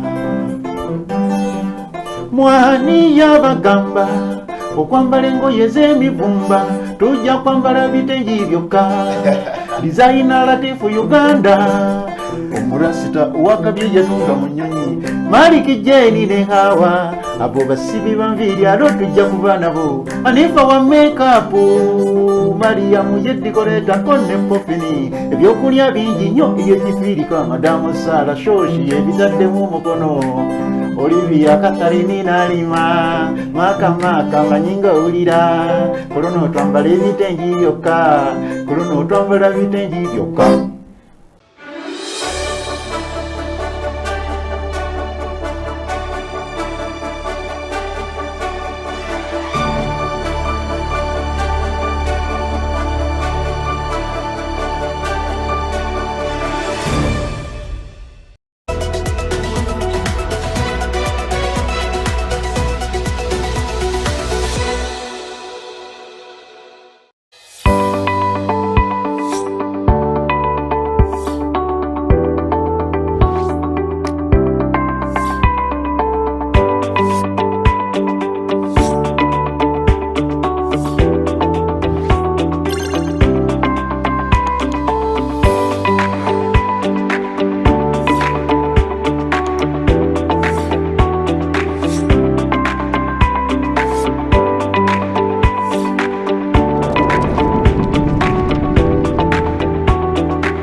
itaranto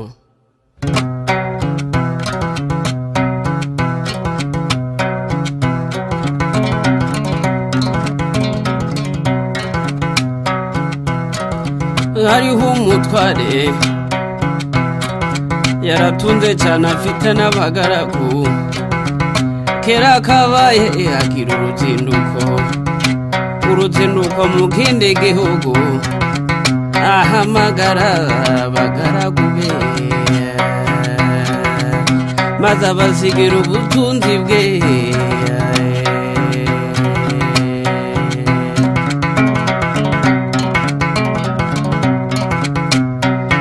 amuhita arane eshanu undi amuha ebyiri undi amuhita arane imwe itagirira kabiri maze umutware arazinduka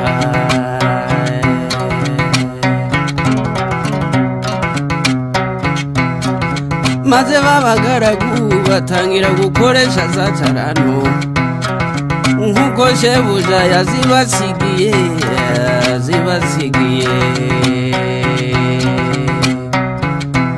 uwahawe shana aragenda arazigenza agenzura amesha hano uwahawe ebyiri nawe abigenza atyo agenzuramo ebyiri maze wa wundi wahawe imwe aragenda acukura icobo ayishamo ya taranto aratinyuka arayitabaye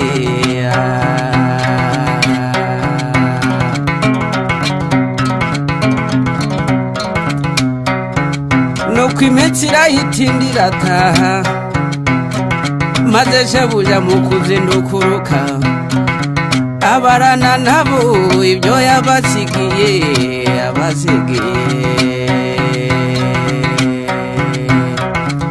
uwahawe shana araseruka ati databuja mwiza wansigiye shanu uzungutse izindi eshanu uwahawe ebyiri nawe araseruka ati databuja mwiza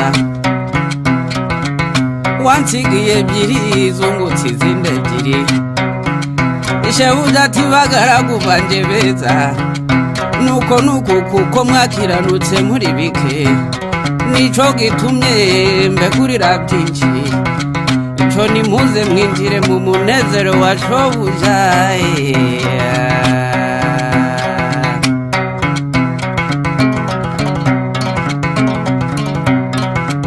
maze wa wundi wahawe itarantimwe itagiriye kabiri adatera hejuru azayivovota cane ati databuja narinzi kuri umunyamwaga usarura utabibye na munagane itaranto narayitavye mu butaka dore ngiyo ufata ibyawe maze shebuja aramusubiza ati mbe mugaragu mubi niko wamunyabutewe esi ni wari ukwiye kuyiha abagenza maze nkasangaho inyungu yayo nuko shebuja arayimwambura ayigabira wa wundi wungutse itaranto 10 igiye mu zindi agira 11 kuko ufite wese azongererwa ariko udafite azanyagwa n'utwo yari afite maze wa mugaragu mubi baramuboha bamujugunya mu mwijima hanze azize ubupfapfa mbega agahinda we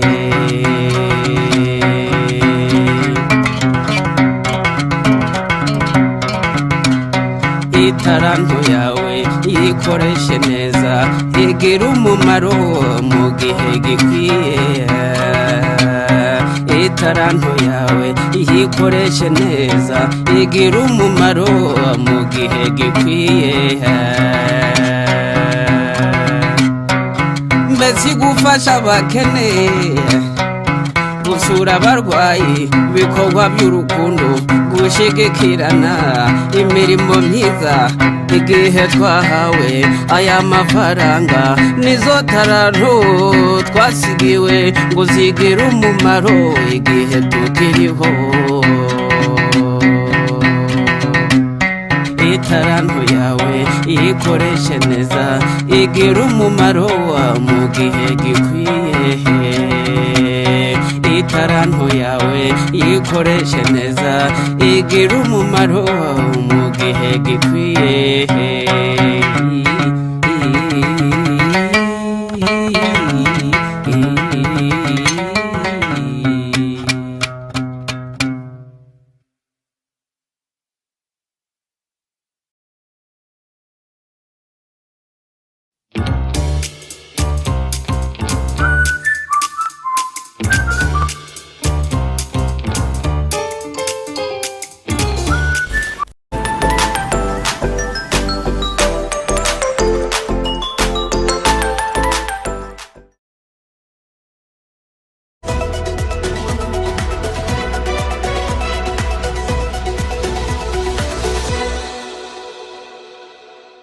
So I used to love the way our barista used to present his cups. For example, one day he presented some nice coffee. It was a cappuccino, very nice, presented. And I asked him, how do you make this? He said, you go to a school and study. So I used to love the passion he had. So I said one day I should learn this. So I kept on serving his orders. But I found out that most of the orders were according to the way he was feeling. You know, baristas present their cups according to the way they are feeling, according to the mood. In case he left home when he's sad, he's not happy, you will see the results in the cup. But when you see something beautiful, just know he's so happy. So the passion he had and the love he used to put in the cup really encouraged me to join the school. Not until I got to learn about Isaac at the Pro Plus. Then I came with some of my friends, so we are now doing the course.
You're still watching House of Talent Television, and welcome back from that short commercial break. We're still having Sam being able to tell us what were his experience while joining the coffee industry. Sam, what were your childhood memories when joining coffee?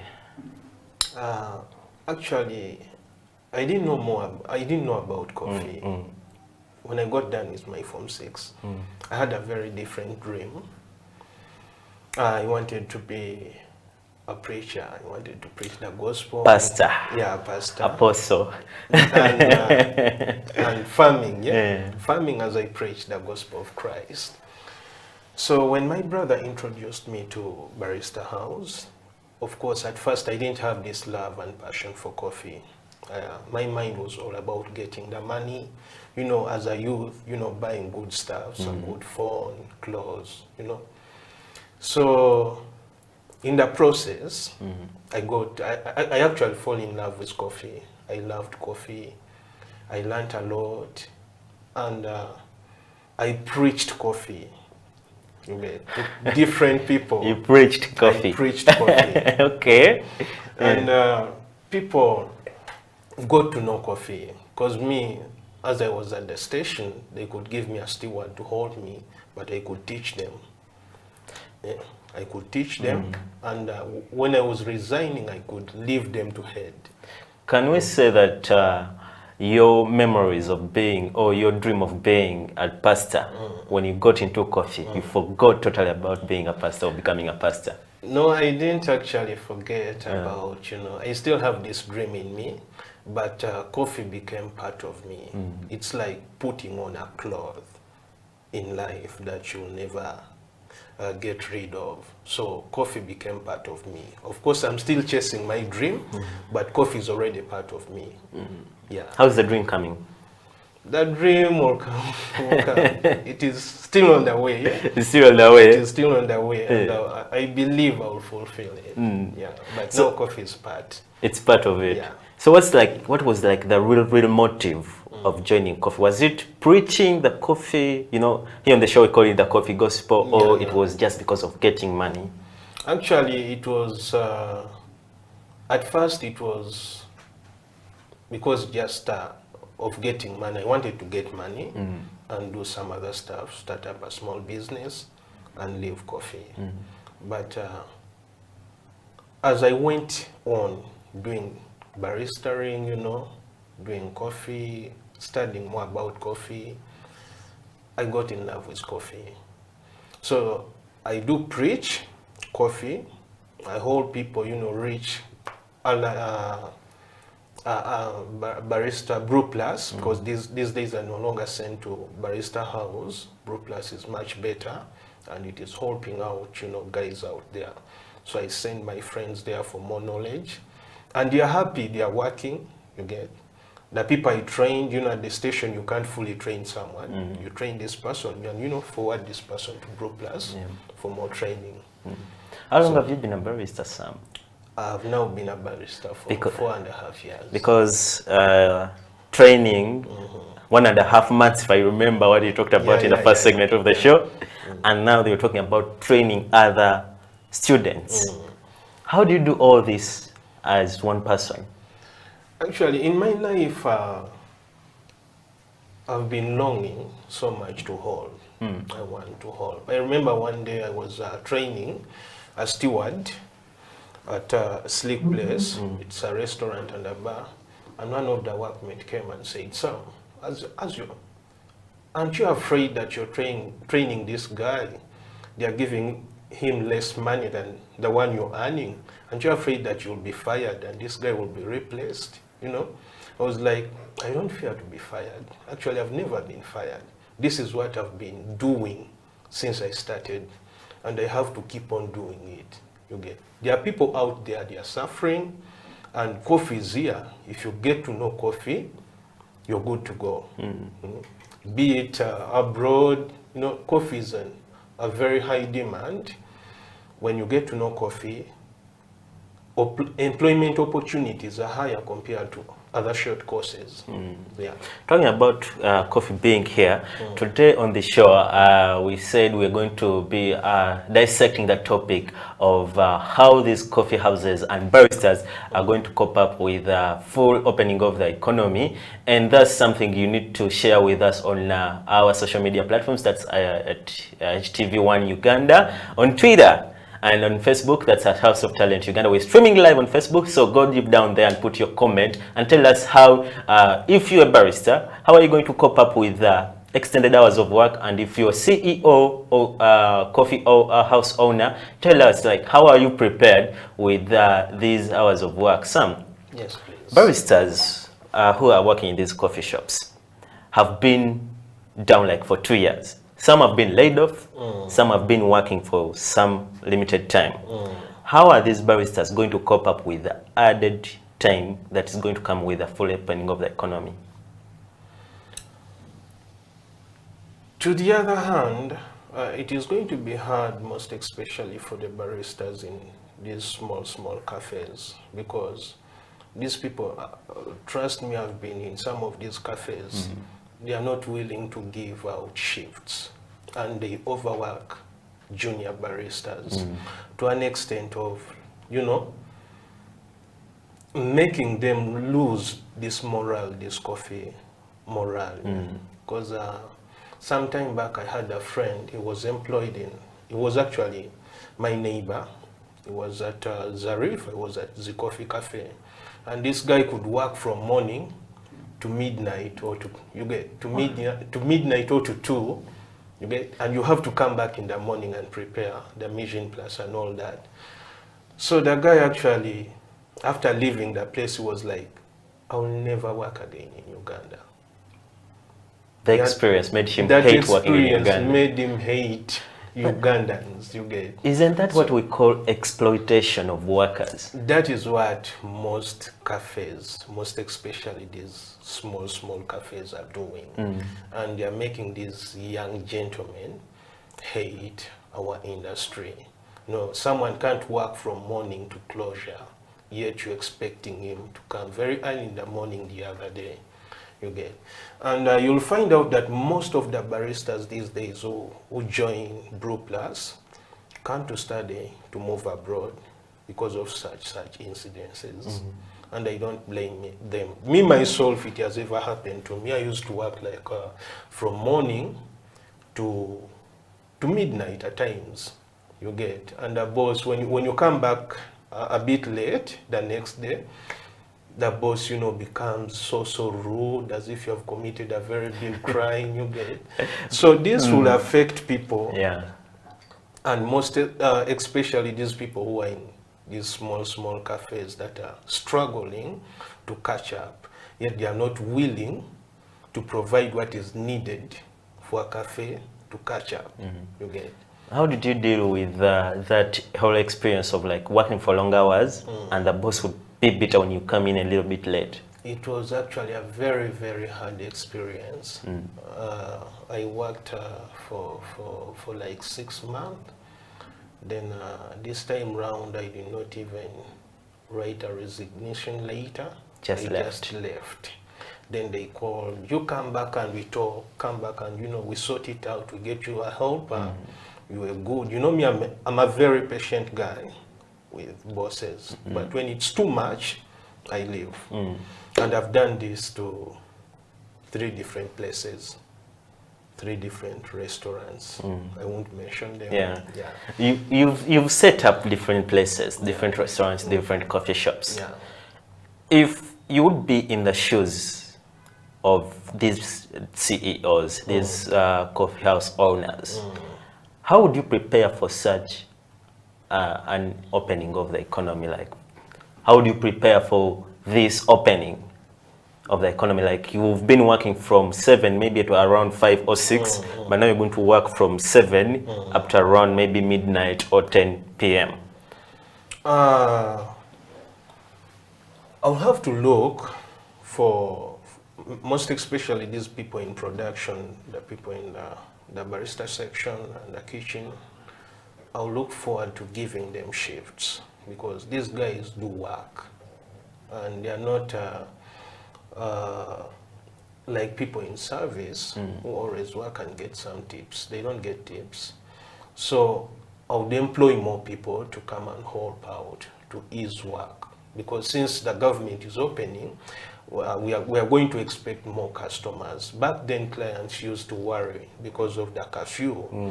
You go, you sit, then someone comes in, say, we are closing because of the curfew. But this time round, people will come and sit comfortably.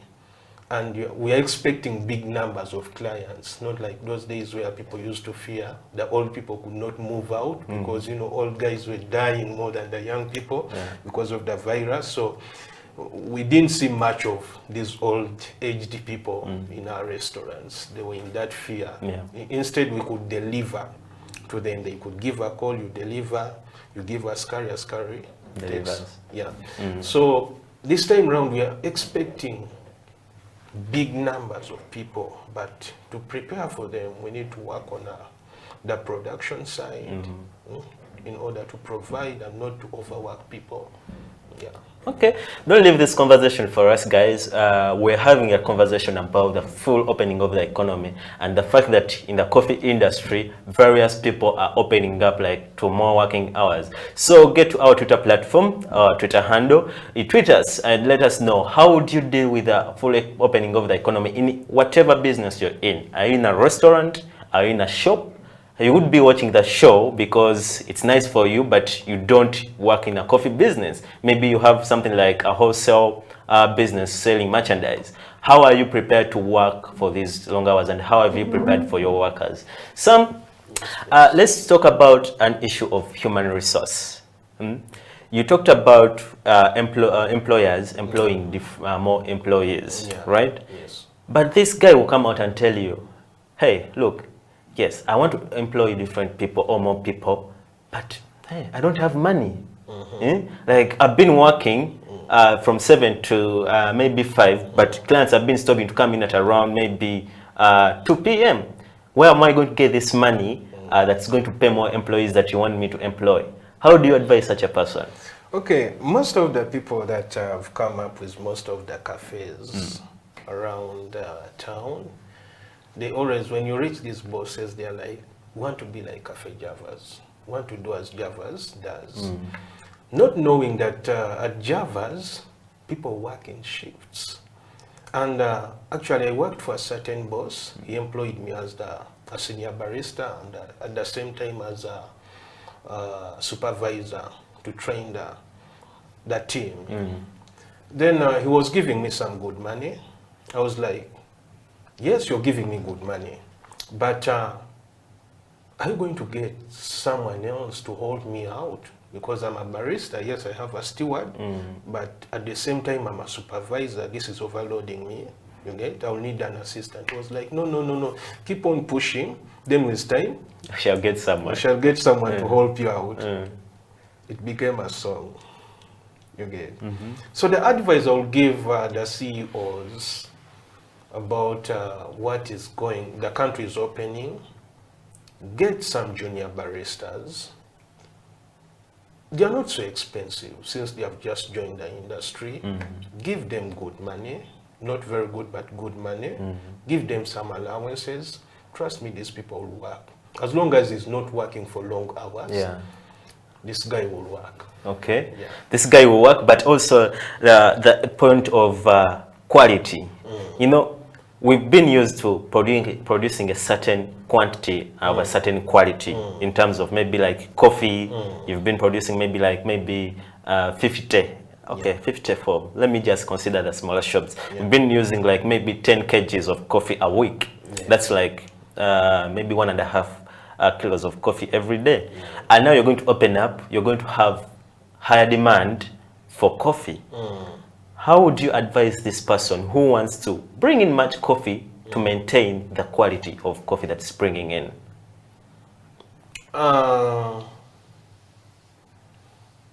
Bringing in more coffee. Like, for example, maybe I've been bringing in 10 kgs of coffee every week. But now due to the fact that we're opening up, I'm going to bring in maybe like 20 kgs of coffee. So, but I want to maintain this quality of coffee and also bring in much coffee in my coffee shop.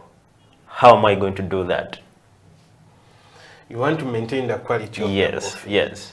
You know, maintaining quality starts with people you employ. If these people are well equipped with coffee knowledge, don't worry much about quality. Really? Because I might be well with the coffee knowledge, but my friend, the coffee you're bringing to me as a barista, it's terrible. How am I going to? Of course, as a barista, you have to tell. You should be in position to tell whether the coffee you're being provided is good or bad. You get this. The boss should not be the one to tell. You know, this is your section. You're heading this section, so you should be in position to know which coffee is good and which coffee is bad. You know, this takes us back to where people teach baristas from. People have come up with different baristas lab and schools, and there are people who are actually giving them half information and knowledge, skills about becoming a real barista. You get me myself. I was affected sometimes. When I left barista house, I didn't know about, how to calibrate a grinder. I came to know a grinder when I'm in the field. I knew how to steam the other side and all that, but I didn't know more about the grinder. So I got to know the grinder in the field. So at times you leave a school, knowing that you're good to go, reaching there, someone brings in coffee, and you just grind and serve. You can't tell that this is good coffee or bad coffee. Then why are you heading a department? Why are you heading a department? because I'm paying you to head a department. The boss trusts somebody to head a department, knowing that this person is having the knowledge, enough knowledge and skill to push the department forward. But now when you serve bad coffee, then do you really think that CEOs or owners of different companies, especially in the coffee industry, should adopt this method of like taking back their workers in whatever department they're in, because they're serving coffee, more than service, whether the cleaner, because this cleaner is helping me like clean the place where I'm taking coffee from.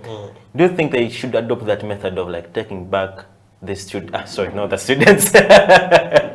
taking back these people for more training, refreshing training? Yeah, actually, it's the advice I will give, because we've ever done it. I was at Chili's and we were doing it. So is getting experienced people. Maybe you can go to Brew Plus, talk to the CEOs to get you someone experienced.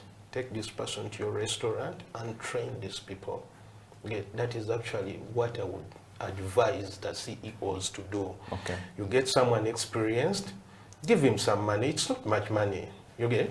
Take him to your restaurant. Let him train these people.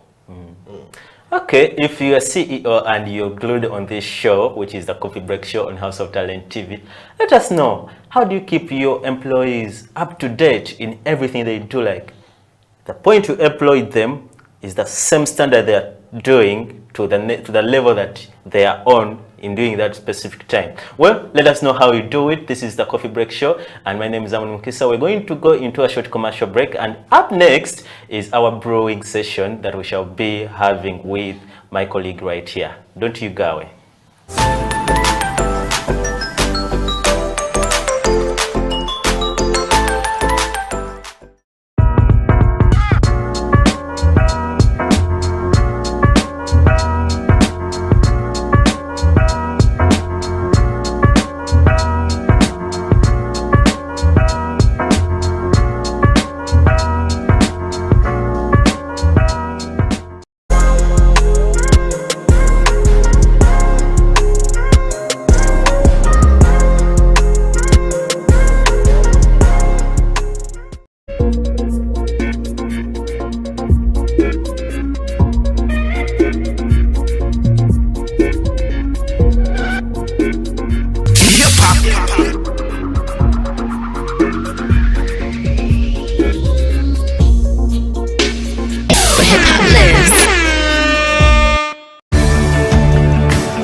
Would you say that also like the pay in Uganda in terms of salary is affecting the ladies' involvement in the coffee industry? You know, men as like, if you're not getting enough on the job, at least people in Uganda call it kuiriba. You know, they will do that. But ladies, when ladies will be in a specific job full time, and what they get is what they get. Do you think that's also affecting like ladies getting involved in the coffee industry? About payments in Uganda, I'm not so sure, but it could be. It could be. It could be. So maybe they should do something about it. Who should do something about it? UCDA. UCDA. They should put standards on baristas. Yeah. What I know that here in Uganda, baristas are being cheated. Honestly, are being cheated. So, Madam, she's called Madam. Say her name. Madam. I've even forgotten. But she's which Madam are you trying to? In UCDA? The lady in UCDA. You're talking about Claire? Claire, Madam Claire should do something. They should sit down. They should put standards on baristas. One day, I have a friend. He's working in Mbale. He told me they pay him only 300. 300. But he's a barista. For a man. Yeah, it's not enough even to pay for the rent. So maybe they should do something. This message is coming, please. This message is coming direct from Saddam to Madame Claire on UCDA. To UCDA. Yeah, to the board. To the board. To the board. UCDA, please do something. Do something. Yeah, our baristas are being cheated. That's why most of the baristas are running outside. Yeah. They here in Dubai they are paying at least good salary. I should go to Dubai. Okay. But if they pay us well, I think we should bring all this energy to our industry and we make it on the map.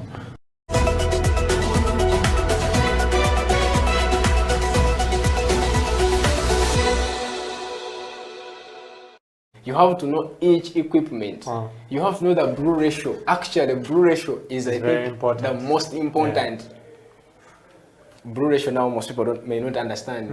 It is the ratio of the coffee powder to water, and the yield. Water in this article will bring us into the yield. If I put 10 grams of coffee into my portafilter, how much of it am I exactly? So if you don't master the brew ratio, oh, everything is going to turn out a mess.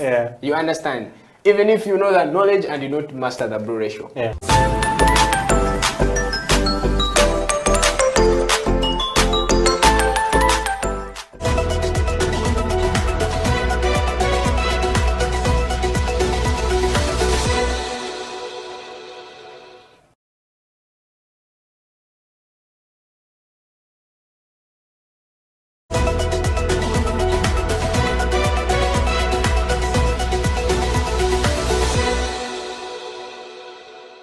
So I used to love the way our barista used to present his cups. For example, one day he presented some nice coffee. It was a cappuccino, very nice, presented. And I asked him, how do you make this? He said, you go to a school and study. So I used to love the passion he had. So I said one day I should learn this. So I kept on serving his orders. But I found out that most of the orders were according to the way he was feeling. You know, baristas present their cups according to the way they are feeling, according to their mood. In case he left home when he's sad, he's not happy, you will see the results in the cup. But when you see something beautiful, just know he's so happy. So the passion he had and the love he used to put in the cup really encouraged me to join the school.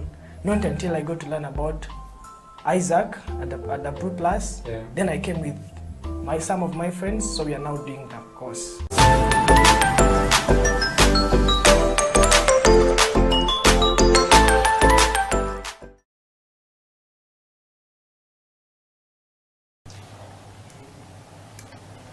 Welcome back from that short commercial break. You're still watching the Coffee Break Show on House of Talent TV with me, Amun Mukisa, right here in our bigger studios. These studios are fancy. They make you calm, make you want to take coffee, and especially with the fact that we have the coffee session. That's, you know, the best part of the show for me is when we are brewing coffee, because I get to learn how to make this coffee. I don't know about you who's watching us from home, but me, this is the part that I always look out for.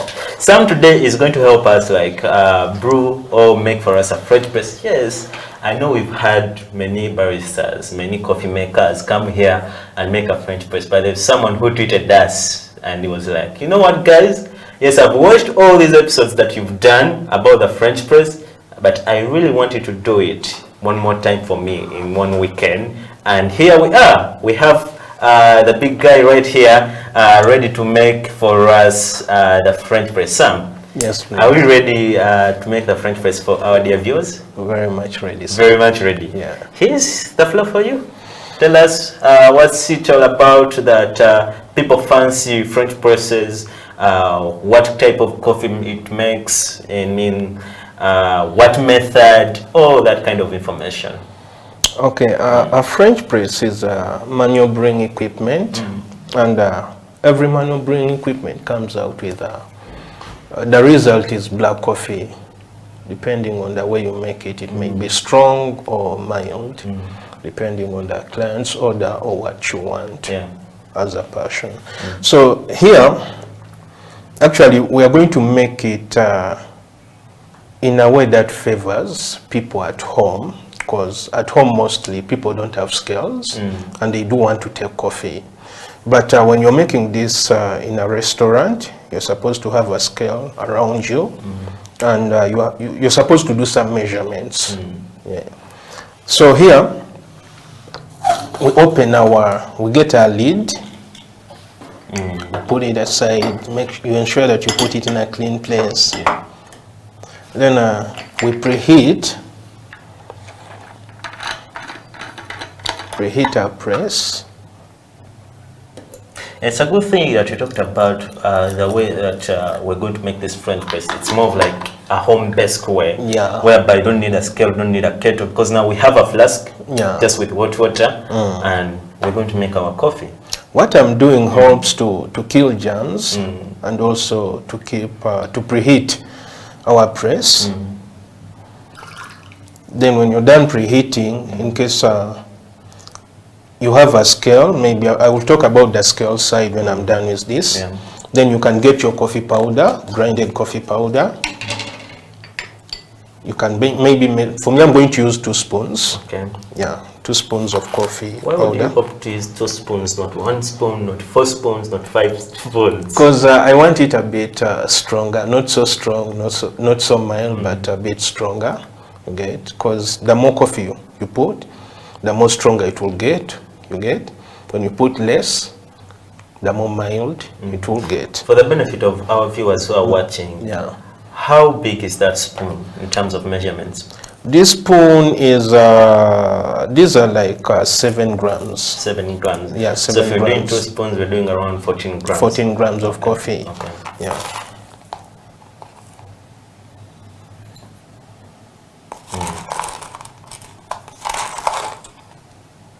Nice.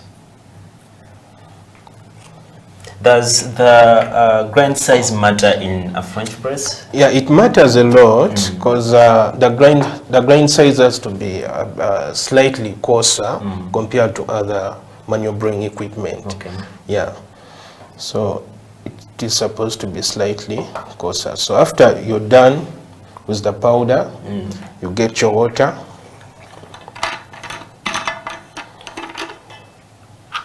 Then you start mixing in. This is at home. At home. Don't try this at the restaurant. If you try this at the restaurant, you're fired. You're fired. You're gone. But what happens if I just pour water randomly into a French press? Actually, it's not advisable because as we are mixing, we are looking at the flavors and the aroma out of the coffee. Okay. That's what we base on.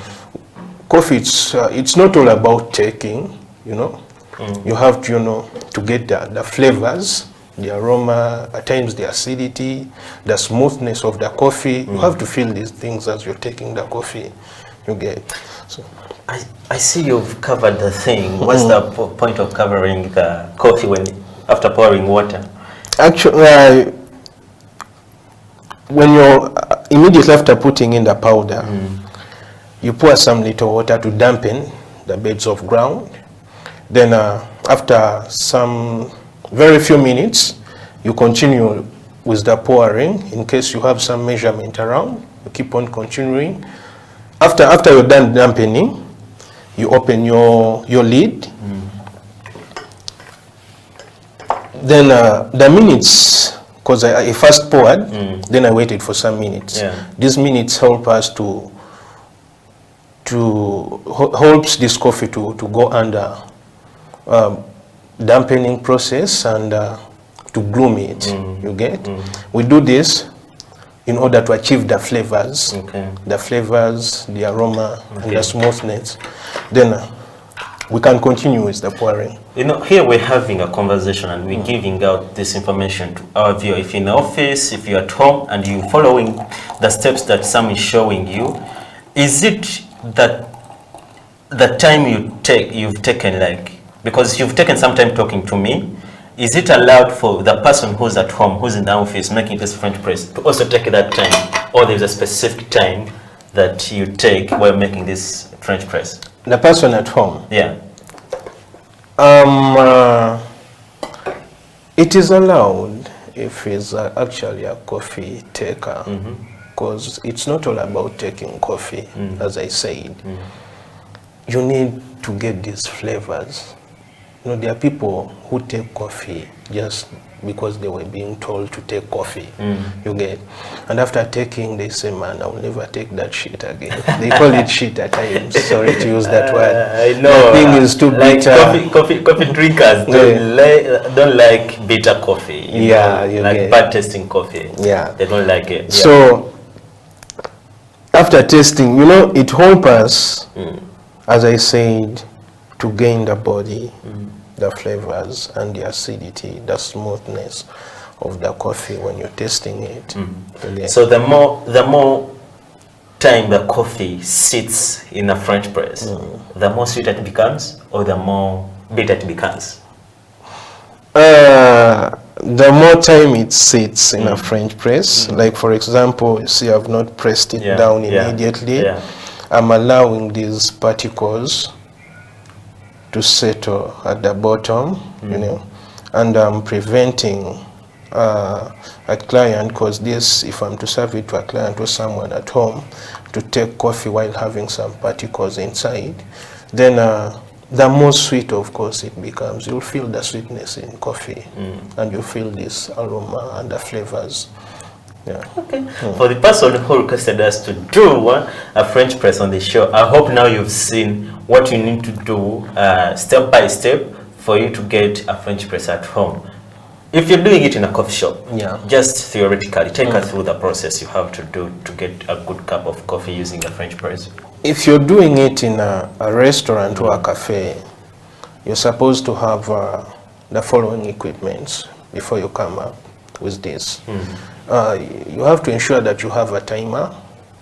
You have to ensure that you have the French press, the guznik or the kettle, the freshly ground coffee with the recommended grind size. Which is? Coarse. Coarse. Coarse. Fine to coarse. How do we measure coarse? Because me, I assume if it's not fine, it's coarse. So which type of coarse? Is it like salt coarse? Is it like sea salty coarse? Is it like sugar coarse? So which grind size of coarseness that we need? It's like actually, it is sea salt. So if you know sea salt, the coarseness or the size of a sea salt, that's the grind size you need to have for a French press. So if you go to a coffee shop, look out for that grind size if you're buying a bag of coffee. And so we've gotten our coffee, we've gotten our scale, timer, the French press, the gooseneck kettle, and that's all. The gooseneck kettle. Yeah, for a French place. That's for French place. That's all. Plus my cup. Yeah, plus your cup. So we're done with our French press, right? Yeah. I should tell you about the French press. So guys, tell us what you think about this French press that Sam has made for us. You know, always whenever I'm on the show, I always be the first to tell you how the coffee is tasting. But today, I want you guys to tell me how you've seen or what you've known or understood during the making of this French press right here that we have. But anyway, I'm here and I'm the one going to taste the coffee. So that's the benefit of being on this show. And that's why I said this is my best part of the show. So Sam, can I take on the coffee and taste it? Yes, please. Okay, that is mine. Guys, you don't know what you're missing here.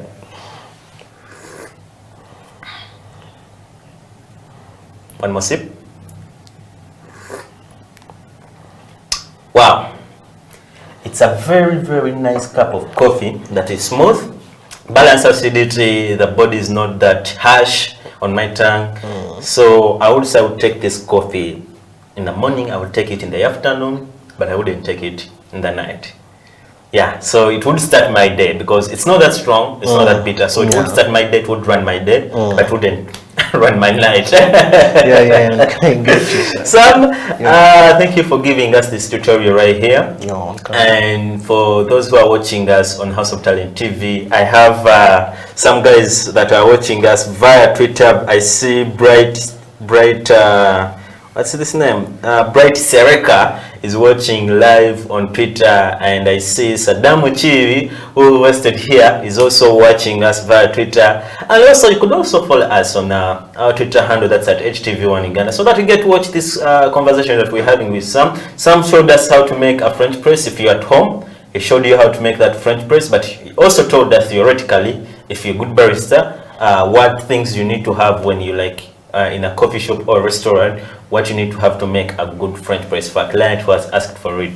Sam, yes, please. As we are concluding with the session of making a French press, but also concluding the show, what is one thing, that one thing, as we're ending this month of January, the first month of 2022, what's that one message you have for the viewer who's watching?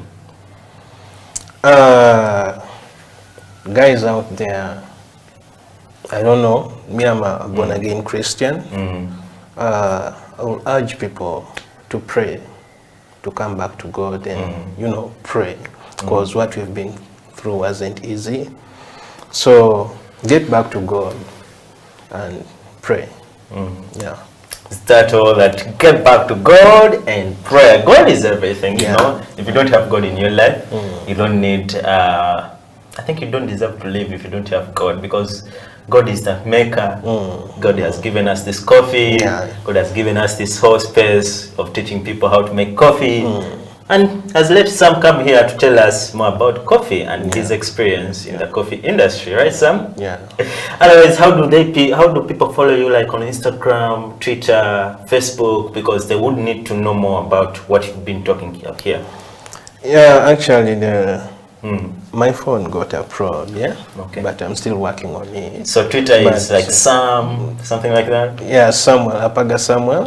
Then, that's it. Okay. Then Facebook, still Apaga Samuel. WhatsApp, my number is 07562 43 905. 905. Yeah. That's where you get Sam, but where you can get us is House of Talent Uganda on YouTube, but HTV1 Twitter and House of Talent Uganda on Facebook, and you can get me on every platform as Amon Mukisa, Twitter, Facebook, Instagram, TikTok, every platform. That's where you can follow me. Hit us up there and we'll continue the conversation about how CEOs or coffee houses are ready or prepared to open up with a full economy. And as the coffee break, we say, this has been a nice session. Big up to my man who's in a control room, big man Emma, who's not here today. No, whenever he's not here, he's always on those decks giving us those nice shots. And big up to a man called Diallo, who's always on camera to make us look good. And as a House of Talent Uganda, we say, have a nice weekend.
mbakumbuze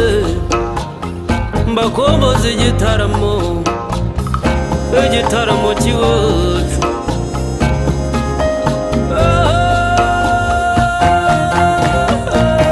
iwacu turatarama ngwino urare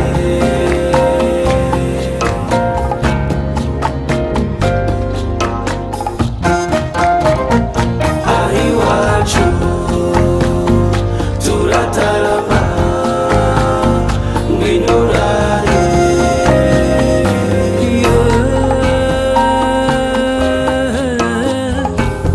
iyo dukoze ku nyamirya iz'ubuhuha n'inkomangano biratwizihira cyane mpamagare muhigirwa ni Nyaruguru mu muhamirizo w'intore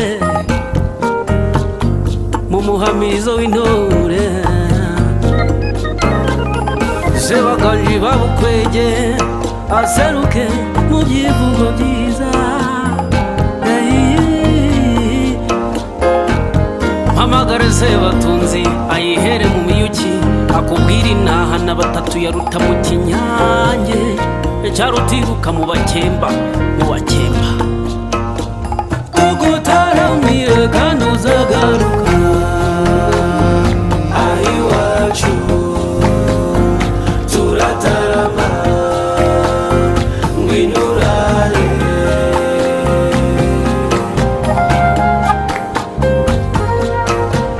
tugutaramiye kandi uzagaruka turatarama ngwino urare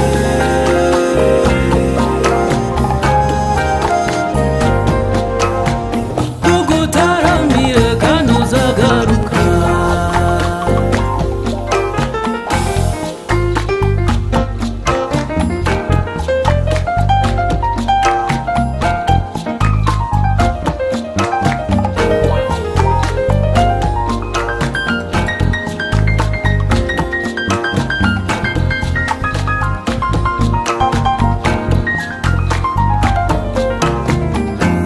Epana biso tolinga kobina epana biso tolinga kosepela ka elongo tobina tosepela tosangisa pe tolingana tugusogongeze ku ntango y'amahoro nkwibutsa umugani wa Nyashya na Baba inkuru ya Saruhara rwa Nkomokomo Cyacana ndetse na Ngunda tugutaramiye kandi uzagaruka iwacu turatarama ngwino urare aho dutaramiye nta rungu tugutaramiye kandi uzagaruka turatarama ngwino urare tolingana biso kaka kosepela tugutaramiye kandi uzagaruka turatarama ijoro tukarita hanze cyambere wampaye inka cyuringanje reka ntugatsikire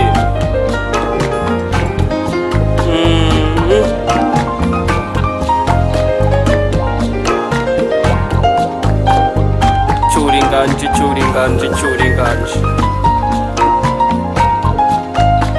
nuko umuco wacu ntugacindishe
des profs, des Français, oh, oh, oh.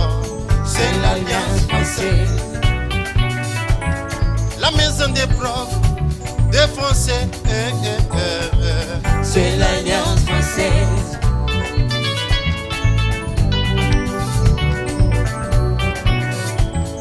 Une fille m'a posé une question, pourquoi prendre le français alors que je lui parlais de la radio Bonjour Kampala. Oh, venez, venez, venez, venez. Venez apprendre les français. Je vous invite à venir. Venez à l'Alliance française. Viens mon frère. Venez. Viens ma sœur. À l'Alliance française.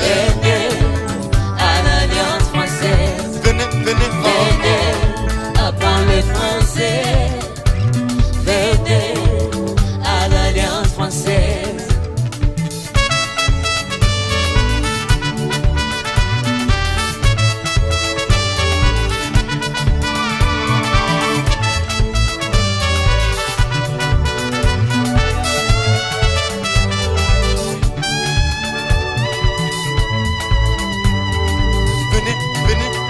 Venez apprendre le français. Venez à l'Alliance française. Je vous invite à venir. Venez apprendre le français. Oh, oh, oh. Venez à l'Alliance française.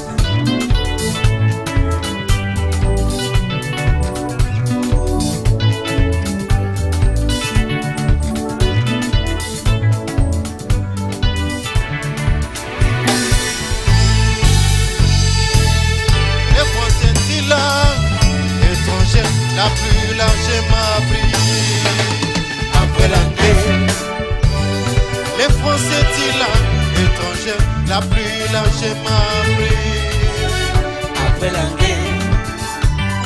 La connaissance du français ouvre des portes, des entreprises en France comme à l'étranger. La connaissance du français ouvre des portes, des entreprises en France comme à l'étranger. Le français, la langue de la culture, la langue internationale pour la cuisine, la mode, les théâtres, les arts rituels, la danse et l'architecture. Le français, la langue de la culture, la langue internationale pour la cuisine, la mode, les théâtres, les arts rituels, la danse et l'architecture. Oh, oh, oh, I love France. Oh, oh, I speak French. Oh, oh, I love France. Oh, I speak French. I love France. Oh, I love France. I speak French. Oh, I speak French. I love French. Oh, I love French. I love French. I speak French. Oh, I speak I French. speak French. Oh, oh, I love French. oh, I speak French. Venez apprendre le français. Venez à l'Alliance française. Venez, venez, venez apprendre le français. venez, venez, Venez à l'Alliance française. venez à Kamocha. Venez apprendre le français. Blood Sekandé. Venez à l'Alliance française. Venez dans la grande famille. Venez, oh, apprendre le oh, oh. français. Venez mes amis. Venez à l'Alliance française.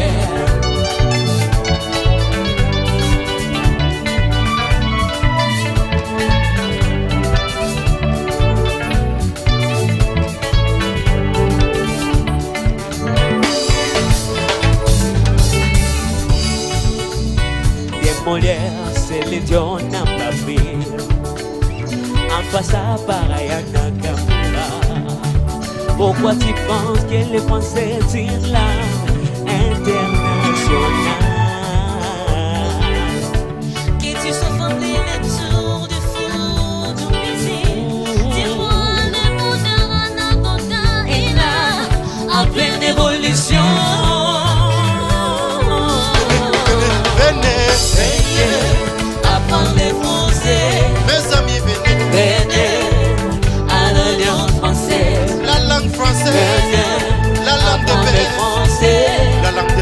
choisi. À l'Alliance française. La langue française, la langue de la courtoisie, la langue des pères. À l'Alliance française. Venez dans la grande famille, venez à l'Alliance française, venez apprendre le français. À l'Alliance française. Je vous invite à venir, venez mes amis, venez, à l'Alliance française.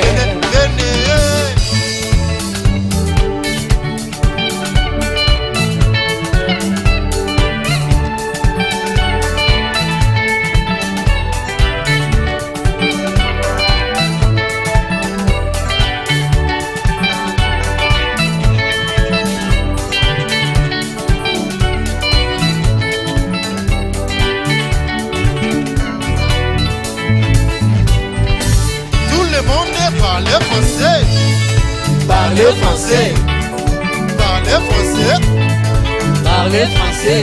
Everybody parlez français, parlez français. Everybody, bina moke, bina moke, bina moke, bina moke. Everybody, bina moke, bina moke, bina à gauche, bina à gauche. Bina à droite,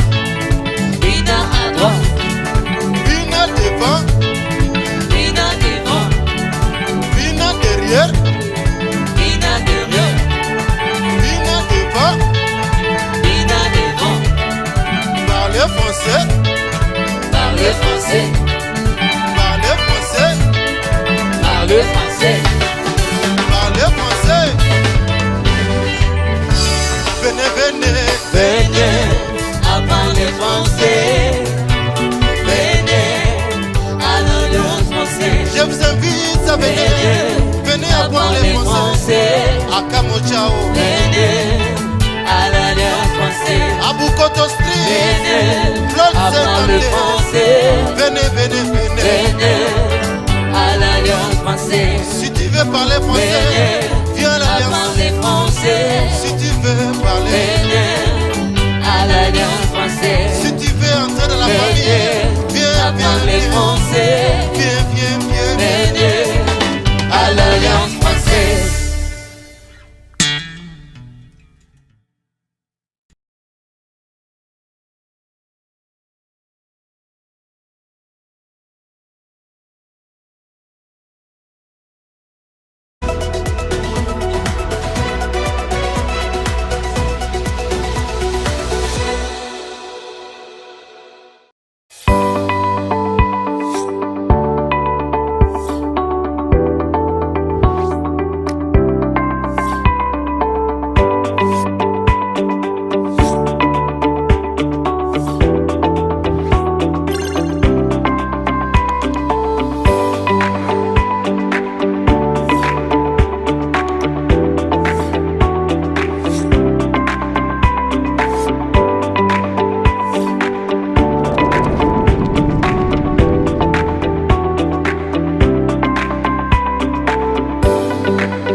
At the moment are struggling to understand the older generation because times have changed. Technology has come in. They've moved on. Yes. We're the ones sitting back and wondering, what is my child on to? TikTok has surpassed WhatsApp. The other one I call, I never call it Facebook, it's Bookface. Why are you on Bookface? Dad, it's Facebook. Yes.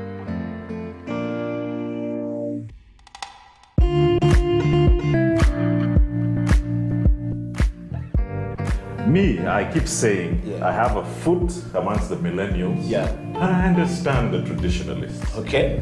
There's a song in the 60s, by the way, and in the 90s, 70s, where they're like, parents don't understand. Yes. Remember Prince? Yes. Prince.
You see, I think there's been a lot of growth and transformation. I appreciate the work national IT authorities is doing, and also, of course, they come up with policies that people are supposed to comply with. You know, when it comes to with cybersecurity, like I said, we have a layer of compliance and governance, whereby government will come up with policies and say, okay, we need you, each and every person should have at least a basic thing, which is antivirus on their devices. Because at the national level, they have what we call cyber threat intelligence, whereby I think UCC has a solution.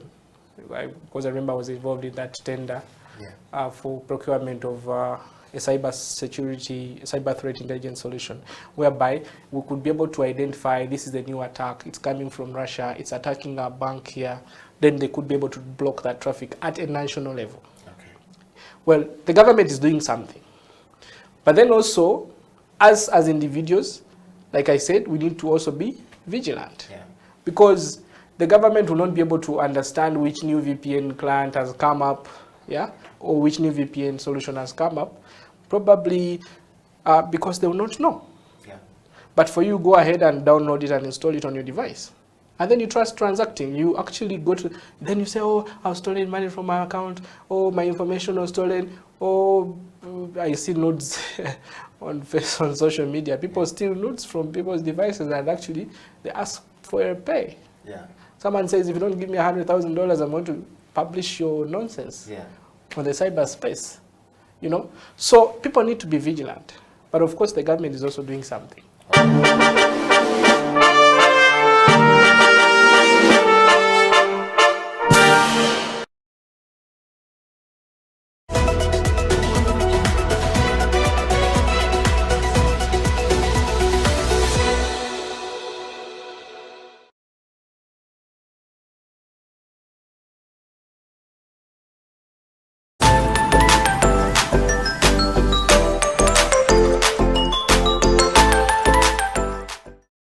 That's when I started learning that, this is how coffee is. But why is it that we produce coffee here and just sell it when we don't take it here, we don't consume it here? So one time, when I had just started my training here, I went back to Iganga. And then I went to a hotel, a very established hotel. I will not mention its name.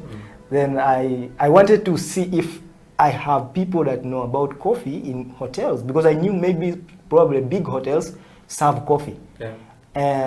So to my dismay is that I introduced myself as a barista and everybody was like, what's a barista? So I said, a barista is a specialist that makes coffee, a person who makes coffee for people to, coffee like, cappuccino, different kinds of coffees, and people were like very green. I said, this is a big hotel. I expected to find here a coffee machine, and nobody knows about it.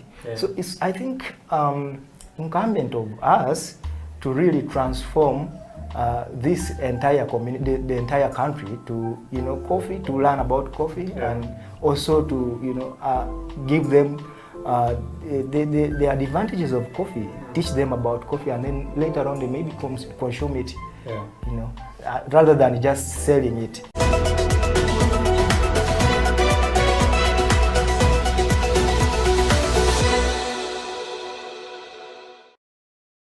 I come from the Pearl of Africa. It's a beautiful country with beautiful nature. To me, it really inspires me and motivates me. And actually, in one of my tags on my clothing, especially on my jeans, you see those lines that appear on the back pockets of the jeans. When I was doing my internship in Paris, I happened to go to a fashion museum where I read a few books, about fashion designers and their names and about their creations and things like that. There are signs on jeans like the Wrangler, the Lee jeans. All those jeans have signs on the pockets.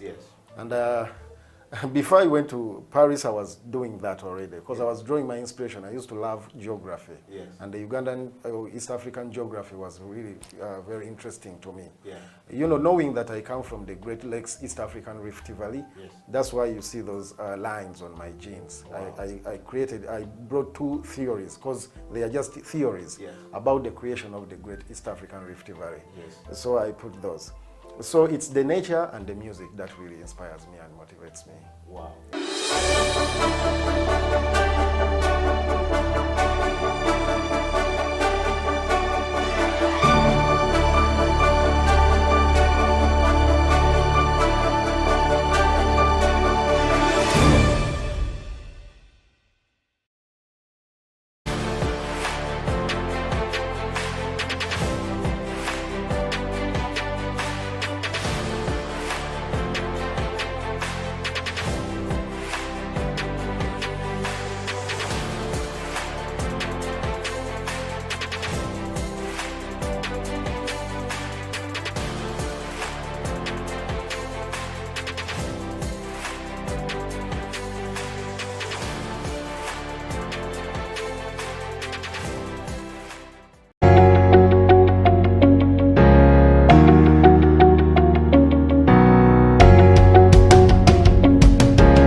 It's a CEO bench, so usually people want to assume that all CEOs are overlearned and stuff like that. So I will change the script this time around. I consider myself a certified hustler. If I'm looking to know who you are you Ugandan? If yes, what are the values that define you as Ugandan?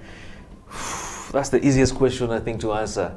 I am a typical Lao man from Erute North, in a place called Ogur, and where I will be laid to rest is in a village called Agweng. So if you go there and you just say Otoa Tony, they won't really know me because my father is also Otoa Tony. You have to ask for Junior, and when you're asking, you have to ask with an accent. Junior Tikwene, where is Junior? And they will identify me. But I'm typically Ugandan, only Ugandan, from Lira. I pride myself from being from Lira. Earlier on, I was joking and saying I'm the coolest Lago south of Karuma. When you cross Karuma, there are so many. But when you're down the south after Karuma, I think I'm number one. Wow. Well, now that you know Tony Otoa is Ugandan, and of course, what are the values that define you as a Ugandan? I think it's the love for country, love for nation. You know, truth be told, the country is in a lot of, it's a crisis.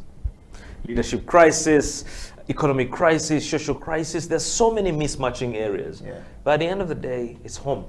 You know, you cannot run and abandon your home because of the issues in your home. I think that then creates an opportunity for you to do something to change what's happening and what you see as a crisis. So in terms of what I see as a value, or what I take out of that for me, I think is just the love for country, the need to serve country the best way I can. And I mean, I can't say I can change everything, but the little I can do to create a difference, I think is more meaningful. Wow. Mr. Tony Otoa, growing up, what did you want to be in life? And what was the journey like for Mr. Otoa? Yeah, you know, my father is crazy. My father would call us and he would show me the compass. The idea was supposed to be a pilot. You know, the planes would fly over our house and my father would be like, yeah, you're going to be a pilot. But of course, as you grow, you realize that you have so many things that really define you. I was never a sportsman. So I enjoyed a lot of debate and, you know, a lot of indoor activities. And that is, I think, what really drove me into some of the things that I do up to today. Public speaking, the love for debates and really a lot of intellectual discourse and all this stuff. But besides that, I think it's also the fact that, I won't lie, I didn't know what I wanted to be.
And now DIT, that's the reason why DIT is coming in, because we've tried to create this awareness that the designers or the tailors must be supported in this industry, and also other stakeholders, because being a fashion president, I'm not just talking about designers being a designer, but all the industry I'm talking about, the people who supply us machines. We have Kiembe people, Kiembe sewing machines.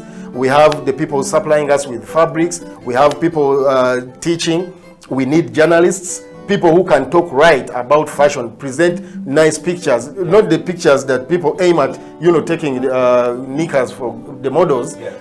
That's not what we are looking at. We are trying to address it nicely and properly. Yeah. So the reason why I'm doing that, abantu basobole okwekiririza that guno omulimu gwa bbeeyi. DIT has already assessed us, and many other centers that have been put outside there for people, the tailors who are already skilled, to go and be assessed so they can be accredited. If you have good thoughts, maybe you have a birowozo ebirungi you want to table in the parliament, you can as well be able to stand as a parliamentary, as an MP. You get a point. But before, luli babade batuita omutunzi. Batunzi. Like minimizing. When you fail exams, try okutunga. It's not for failures. This is for really genuine people with brains, because there's a lot of mathematics, there's so much geometry, statistics in clothing. Come on, you cannot fail elsewhere and think you're going to try. You try it, decide. Yeah.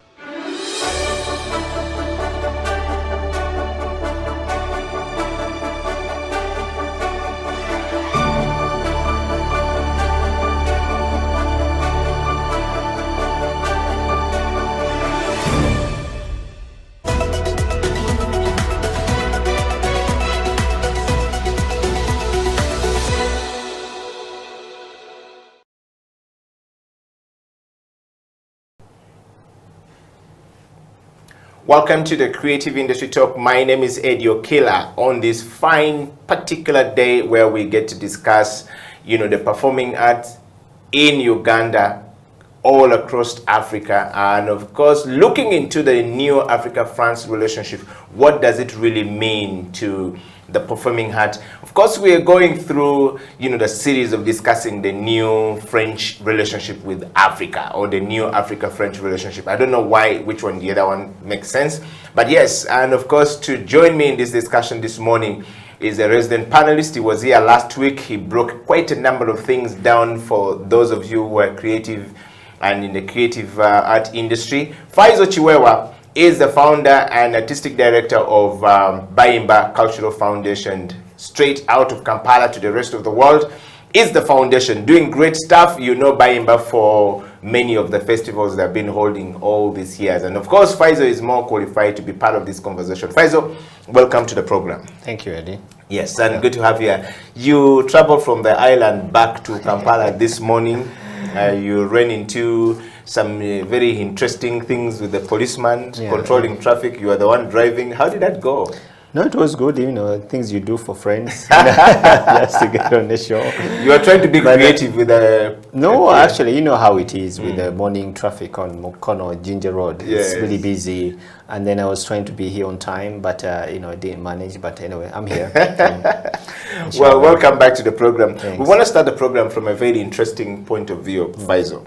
I mean, we are on the series of discussing the new Africa-France relationship. What does it really mean from the creative art industry? And this time round, we are looking at the performing arts. Performing arts, many of you made it to Montpellier, for that conference 2021 summit. And many of the people who are there are people who we believe were representing our own interest. But particularly, what does this relationship mean to people who are in the performing arts industry? I mean, you are a programmer. As we talked about it last week, it's really very important that we look at the relation as a meant to be two-way, not to be like, okay, we are all looking up to France as the bread giver, but we also have to start baking our own bread and maybe build some bakeries. And this is where I think the relationship is really about offering the opportunities for us, the programmers, and not only in Uganda, but the rest of the continent, And as we said last time, that really the idea of opening it up to the Anglophone Africa is a very good opportunity to kind of balance the investment that the French have done in the past. In one way, one would say that it has been a guilt initiative because of what has happened in the past by the French. But at the same time, I think for me as a person and as a programmer, I don't see the bad intentions of what the government, the French government now is trying to do, because to be honest, they have their share of problems as well. But if they look at Africa as a way of engaging with the young people and investing in those young people, I think we should give them some credit. And I think for us as programmers, it's really a good opportunity that we are going to be able to engage at a kind of a leveled ground with the rest of the programmers from the French-speaking countries. Okay.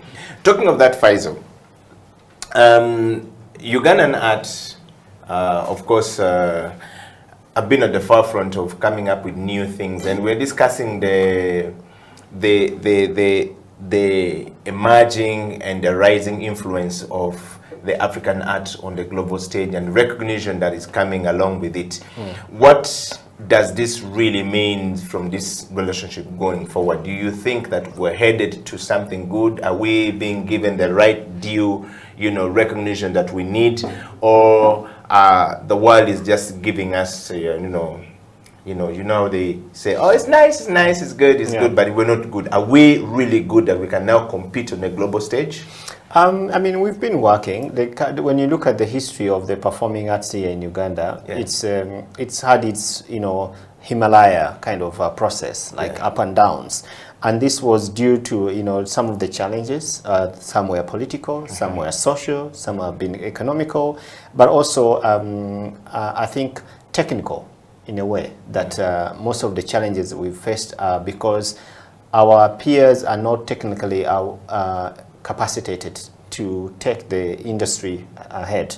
And most of the people are really, they find themselves by chance or by effort to be artists or musicians, and they don't have the technical knowledge or the technical skills that they need to be better. They learn along the way, because we've seen some success stories, and some of the people who are really making an effort to do better, to be at the level where they should be, or better than what they should be. And but when you look at the history, that the performing arts were good in the 70s, in the 60s, and of course during the war between the late 70s and early 2000 or early 19s, there was nothing much going on, because we are kind of in a very unstable environment. A lot of people lost their interest in the arts, and they moved on to other things, or they migrated. As it's the same thing now, we could see with COVID, most of the people that have been locked down for 2 years, just within this period of 2 years, they have kind of migrated to other avenues, because they could not survive this lockdown and the idea that they have no opportunity to do performances. So the same thing, I think, will be happening in the near future. If we want to present art to the French market, to the French audience, what are we going to deliver? And I think that's a question of not only we, the programmers, because we just program content. I'm also always looking out for good content. If it's not good, I don't program it. So if there is no content, because people have left the industry to other things because of the situation as we've all experienced it, what are we going to do? And as going back to our conversation last week, is to see that we can, now we know the opportunities are there. Can we start working towards preparing ourselves to be able, when the opportunity arises, that we are able to deliver the content that is needed to be. Wow. So do you think that the artist, the performing art, talents are working towards this? Do they understand what this relationship means? Do they understand what France is talking about? Are we taking advantage of this conversation to say, hey, wait, there's now a new market open for us here, new market open in the Francophone countries that we need to be able to take advantage of. We need to be able to start working and preparing the content to actually speak across these boundaries that we were not doing before. Do you see the sense of that? Yes, you'll be very surprised. Not necessarily for the French, I would say. I don't think everyone now I know working on something something is because of they are aware of the new relation between France and Africa. I think not so many people know. They heard about, if they did hear about, they heard about the conference, they heard about who went there, but they don't know what came out of it. And it's not really yet public, the information of the outcome is not yet in the public domains. So what is happening here, you will be actually surprised that there is a lot of effort going in creating content. There are so many people doing a lot of stuff here, amazing stuff, and you'll be surprised that in the near future, I think this environment, this COVID situation has offered an opportunity to so many creative entrepreneurs, creative artists, not all art forms, you know, but at least the theater has been very much marginalized in that case. But when you look at film, music, when you look at fashion, when you look at, you know, new media art forms like visual arts, and there's a lot of stuff that guys have been creating. So we are very happy, and we are very you know, lucky that people have not really taken their time to not do anything, but they have really created stuff. And I'm also surprised to see that even contemporary dancers are going back to the studio to start working. You know, theater is also starting to pick up, but though very much online. So there's a lot of content. I'm not really worried about that. I think what I'm worried about is the process of knowing how to go about engaging with other francophonic people. Okay. Sometimes, Faizo, when we create content like this, the content is created for a very small niche market that doesn't cut across the wider perspective of the market. And so if this new relationship that France is talking about is open, it means that new opportunity for the, you know, performing arts in Uganda, in Kenya, in East Africa, in West Africa, in North Africa, and, you know, in Central Africa to now start, you know, cross-culturally bringing their, you know, their art form together from the Anglophone you know, countries to the Francophone countries. We're now not just doing, this is Francophone, everything is about the French-speaking people, and then if you don't speak French, it's up to you. And then it's about the English-speaking people, and if you don't speak, you know, English is really up about you. That's how things have been going on. But I think that that ice is being broken right now. So do you think that we understand the importance of this, and we are beginning to create content in line with this relationship or not? And what should be done from the programmer's point of view? I think if you really look at the trend of content creation here, you realize that there are those that have already transcended this smaller market that we are looking at. Because to be honest, Uganda is not a market for theater.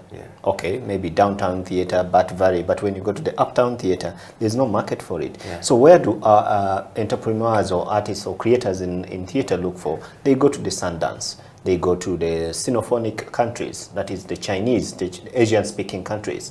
They go to the Lusophone, to the Francophone. They look at the Anglo. They don't look at very much, of course, the Anglophone, but they really trying to tap into. When you go to the Sinophonic countries, you know, all the Asian countries, you'll be surprised to see how many Ugandans are there.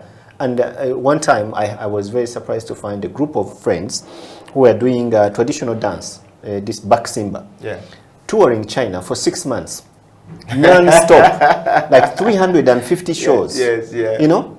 And I was like, how do you guys, and they are there. So content has been transcending. It's just that sometimes people are in a certain environment and they are not giving others an opportunity or to get to know about it and to tap into it. And that's also, I wouldn't call it you know, an issue for many, but I think it would be a good opportunity. If someone knows that there is a market for content here, you could invite others to tap into it. So that's maybe what is a little bit lacking. But really, there is a very good, interesting, you know, diversification of distribution of content here. And many people really want to sell their content because they know they are not going to sell here. Even if they make, even the filmmakers, they're making film, they sell them to South Africa. They're writing scripts, they want to go to Sundance because that's where they know that content is understood, content is appreciated, content is from its raw perspective. Sometimes people, when they see a film, they just see a film. They don't look at the process. They don't really imagine the process. So if you are part of this, you know, understanding, trying to figure out how to deliver something to the market, and you don't know who is able, or people are not able to understand the process, then you have to go to those who understand it. And that's why you find most Ugandans are now, and I'll say this again, I always find it very sad to see that so many Ugandans have disappeared to Europe and America. People who would be great artists here, they have disappeared, you know, and they are living there. Of course, some of them are continuing their careers, others are not because of, you know, the situation, different environments. But it would be really, really sad to see that many more young people are moving out of the country to go and perform in Europe and America and Asia, because there's nothing they can do here. So that content, if it was produced here and developed here and distributed from here, it would give us also a boost in our own content development. Wow. Well, thank you very much, Faisal. We're going to take a break, and when we come back, Faisal and I will return discussing something around about the understanding of the relationship between France and Africa. The new relationship, what does it mean? We're breaking down the performing arts. When we talk about the performing arts, you know, market or, you know, industry, what does it really mean? Who fits where? What is it? What does it mean? Because we're talking about this thing as a blanket statement, but you're going to find some people are still lost, don't know what to do. But also, we will talk about, you know, this new Africa-France relationship. What does it mean? Is it making sense to most people who are actually in this industry? Do they understand what we're talking about? As the French people also done, the French government done much to actually come out to, you know, further this discussion. How has it been received from the African countries' perspective? Do the African leaders understand this? Are they seeing it as a way of making, you know, creating this industry to collaborate, or they're seeing it as a way of political gains, you know? But also to add on to that, I think also we need to understand that when we talk about France, we're not talking only about France, the country, but France also has its territories, you know, like Reunion, Dominica, whatever, all these French-speaking under the, you know, they call them territories. They're still under France, and they have like next, I think early next month, I'll be going to a French territory, which is in the Indian Ocean. So you find that there are also other opportunities. Let's not only look at Paris. Because it's open up for everyone, and of course we want to come back and have the discussion. So you want to, you know, be part of this conversation? Stay right there. We'll be right back after this. This is the Creative Industry Talk. My name is Eddie Okela, Faisal Chiwewa, and we'll be right back after this break.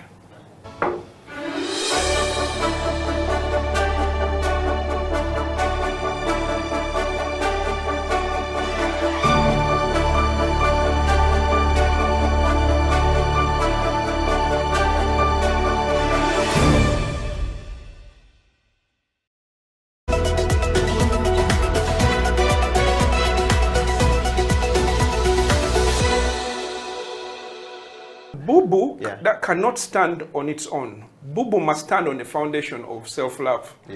Now, by the time you start saying, buy this our own, it makes sense when you already love yourself. But we seem to have a country, and so they already had that foundation. The Nigerians are proud of themselves. If you ever interacted with any Nigerians, you'll be amazed. I've met Nigerians at airports, and they can be 4 Nigerians, and you think there are 50 Nigerians. There's this attitude they take that wherever we are, we must own that space. And we must own that space without apology. And let the world notice that we are there. We are present. So, and you've seen the same attitude in Americans. From their movies projected through so many things, through so much content, from the branding, from clothing to movies to music. So in a way, when you get exposed to that attitude long enough, you start to move your mindset towards them. So unless it's like a magnetic force of sorts. So we don't have our own magnetic force, and we spend too much time on negativity around ourselves. I think before we even preach Bubu, we need to have a campaign around self-love to reduce the negativity. Every time we see each other doing something amazing. Oh, Eddie has just done this. But he's not doing this other thing. But this other thing is lacking in his thing. Instead of focusing on the good stuff he has done, that's what those people are doing. Even the bad stuff is there. But how often do you see For example, there are street people in America. The whole world knows. Right in California, in the biggest economy in among the U.S. states, there are street people. They call it, there's those areas in Hollywood, I think, called Skid Row, where the street people are not any different from our street. They're even worse than ours. And these hours here are better. We have food. There is very difficult. Yeah, you go. But they keep away from that. They even try as much as possible to keep cameras away. It's only the internet today because that is enabling us to see those things. But these have been there for so many years. How much attention have we given to Hollywood content? But we've never seen all of that. So I think for Bubu to make sense, and for Bubu, it needs to stand on the foundation of self-love. We need a campaign around loving ourselves and reducing the negativity. And then we can talk Bubu.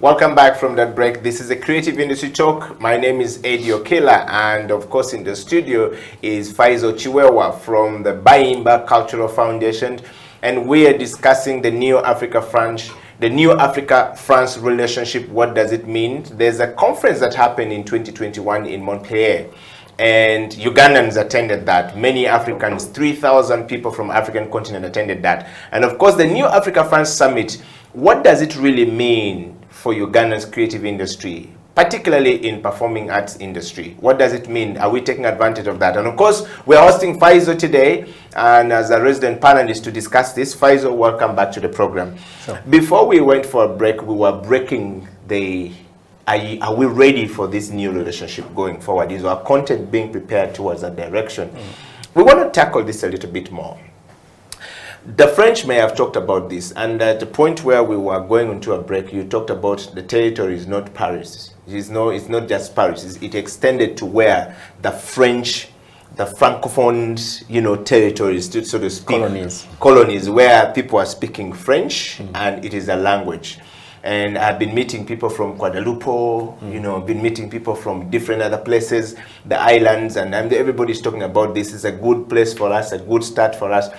But I want to just pick your mind from the person who attended the conference, the summit in Montpellier. The African presidents were not invited, but the young people from Africa were invited. And we know very well from the African perspective that sometimes we focus a little bit more on politics than the content that comes with. What was the sense? Do you think rather that the African president will support their own creative arts industry towards this? They don't have a stake in it. I think, I don't do politics, I'm never interested in the game. But I also know that when it comes to these kind of initiatives, the government's role is very limited. It's only them doing what they are supposed to do or what they should have been doing already, like making sure that the regulations are good, copyright is implemented, and intellectual property is protected. These are the government responsibilities, but they have no stake in the implementation of a partnership. If I want to do a collaboration with a French producer or a French artist, I can contact them on email, and if there is any opportunity for support from the French embassy or the French government or FD, that's our conversation. The government has no stake in it. I think here, for me, what I would like to emphasize on is to see how do we identify the territories, the areas that we can engage in as performing artists or producers or programmers. I think when we talk about the performing arts, as you say, that it's not only music, it's not only theater, but there are so many other things. And how do we know that within France or its territories, there are opportunities for all these different art forms? Which areas support what kind of art forms? Because France is diverse, and also with its territories, but there is a lot of areas that are more known for different things. For example, if you want to do like a market, you know, there is a Midem, which is like Doa Doa. It's one of the biggest French music market.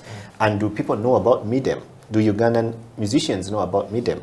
Or they might have heard of Doa Doa, but do they know that there is a bigger Midem? Now that there is an opportunity for this exchange and say, how can we start preparing our musicians to be able to showcase at Midem?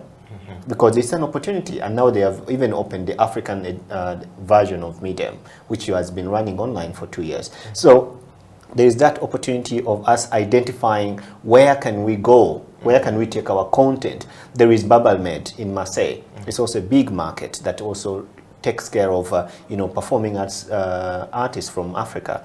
Joel has performed there. He has had opportunities. This is Joel Sabunja. Joel Sabunja has been there. So it's these are some of the areas. Then when we go to theater, there are theater festivals. There are installation, video mapping, events and festivals. There are so many fashion shows.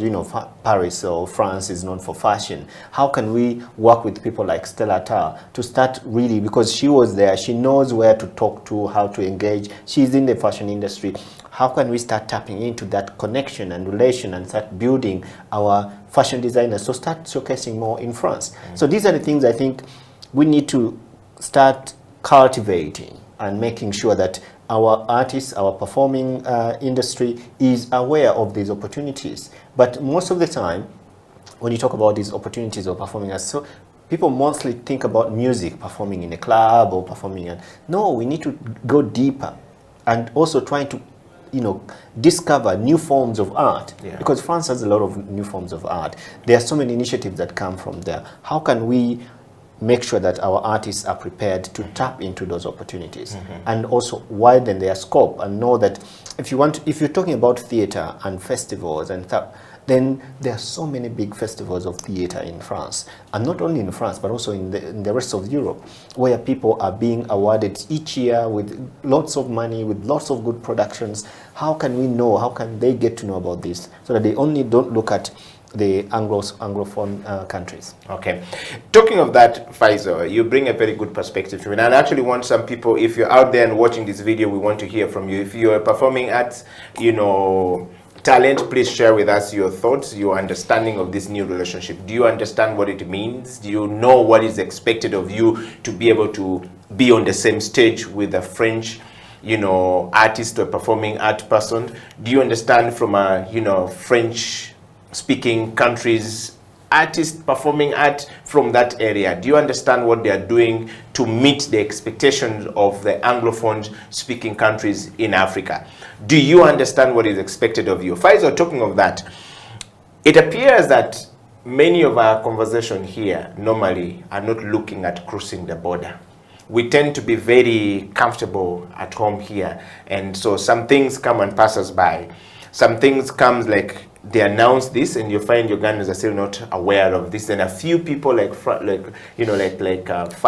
like Peter, like Paul Charles Rukundo, and a few people like Divine Nabawesi. These are the guys who are more outspoken, outgoing, and looking for these things, like the Bobby Ogwal of this world. The people who went, and people who are opening up to these things. But when they come back, do they have this conversation with these people, with the Ugandans? Do Ugandans know this, or we are comfortable doing our things locally here and, everything else? I don't know. I mean, I speak for myself. But you're a programmer. You interact with people who are in the writing industry, people who are in the theater industry, people who are in the drama industry. I mean, a lot of us are doing things locally, and we seem to be comfortable. I don't see much of it going outside. I think it's sometimes the excitement level.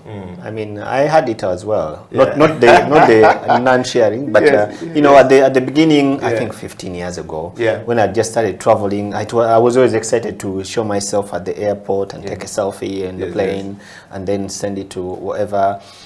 I don't do that anymore. I think it's more like now I know I go somewhere because of a reason, and I'm always interested in going somewhere where I either add value or I'm getting something from there. These two things are very important, and that's why I'm always encouraging a two-way, or at least be contributive. Because for me, most of the time, if you want to go somewhere and you really don't have a reason why you're going there, then you're wasting your time and people's money. Yeah. So it's important that maybe not, but sometimes is that why people don't talk about things, because they are overwhelmed by the environment that they get themselves into, and they are not aware of how to deal with it. It's something that we all have to learn, because even me, it took me some time to know, if I go to Womex, what am I expected of? Why am I there? You know, and what am I going to get back? And what is worth my investment? And when we talk about investment, we're not talking about only the money we put in the tickets, but we're also talking about the time. You know, it's an investment. That opportunity cost is very important for the work that we are doing. So if people are not yet, they don't get used to this getting on the plane and off, and then once you get used to that, then you can start focusing on what you're meant to do. But if you fly once a year, yes. It's going to be difficult to get over it. But if you're flying every 2 weeks, then you'll be like, come on, why am I coming there? You know, so this is what this is the difference, and it's very honest. You know, it's very honest that if people are not used to this, being with different people, getting to know different spaces and getting exposed to different areas, then it's difficult for them to go somewhere where they have a reason. And I'm lucky, we are lucky these days that COVID has helped us, because so many times people used to travel to go to a workshop. I'm going to blah, blah, blah for a workshop on human rights. I'm going to go to that. And then they reach there, they go shopping, you ask them, what did you learn? Nothing. And it's because now that they realize, okay, we can do so much online, and we are also learning to also program things online. So it's a whole different conversation. Maybe now we can start bringing things back. But I think for me, what is important is that wherever you want to go, wherever you're going, it's important to know, what are you going to give? What are you contributing to that place, to that environment, to that space, to that meeting that you're going to, and what are you going to bring back? Yeah. And that will give us some kind of value in terms of making people understand that when you come back home and there's something that you've learned, you can share it with others. Wow. Yeah. Well, I mean, we're talking about the new Africa-France relationship, the summit. I want Tim to just put it up there so that I can take you through this a little bit more. And that's what Faisal is talking about. The new Africa-France relationship 2021 means a lot. What does it necessarily mean to, you know, for Uganda's creative industry in the performing arts, you know? And we're talking to Faisal Chiwewa from the Bayimba Foundations, fresh from that Montpellier, you know, summit in France. And well, a lot of things were discussed on that stage. They're now saying we are open for you to come and, you know, showcase your art here. We want to do this now on an equal time and equal measures. It means that a Ugandan can go to France and showcase. Africans now, you know, operate with the Francophone countries, you know, or territories at an equal opportunity measure. As to whether it's going to be a reality, it's really, time will tell. But are we preparing to go there? And you know, something that Faisal has been talking about here, very important. If you're used to boarding a plane once or twice, you know, your experience is not as good as an artist or a performing artist from the Francophone countries who are always boarding the plane. They don't go to take selfies. They go to do things at a different level. Faisal, that said, I want to come back to you for a moment.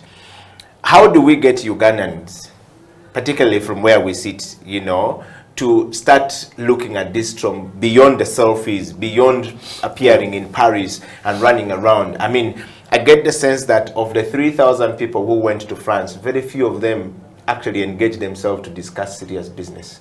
Most of them were running, for the first time, they were stuck and running to enter. Just the trend wowed so many of them and took away the attention from the business and the opportunity that could have presented itself to them. And many of them were spending a lot more time for tourism purposes, as opposed to trying to meet the new, you know, minister here or meet the new talent manager there from West Africa to crack the business so that they can board the plane a little bit more, you know, because this was paid for by the French government.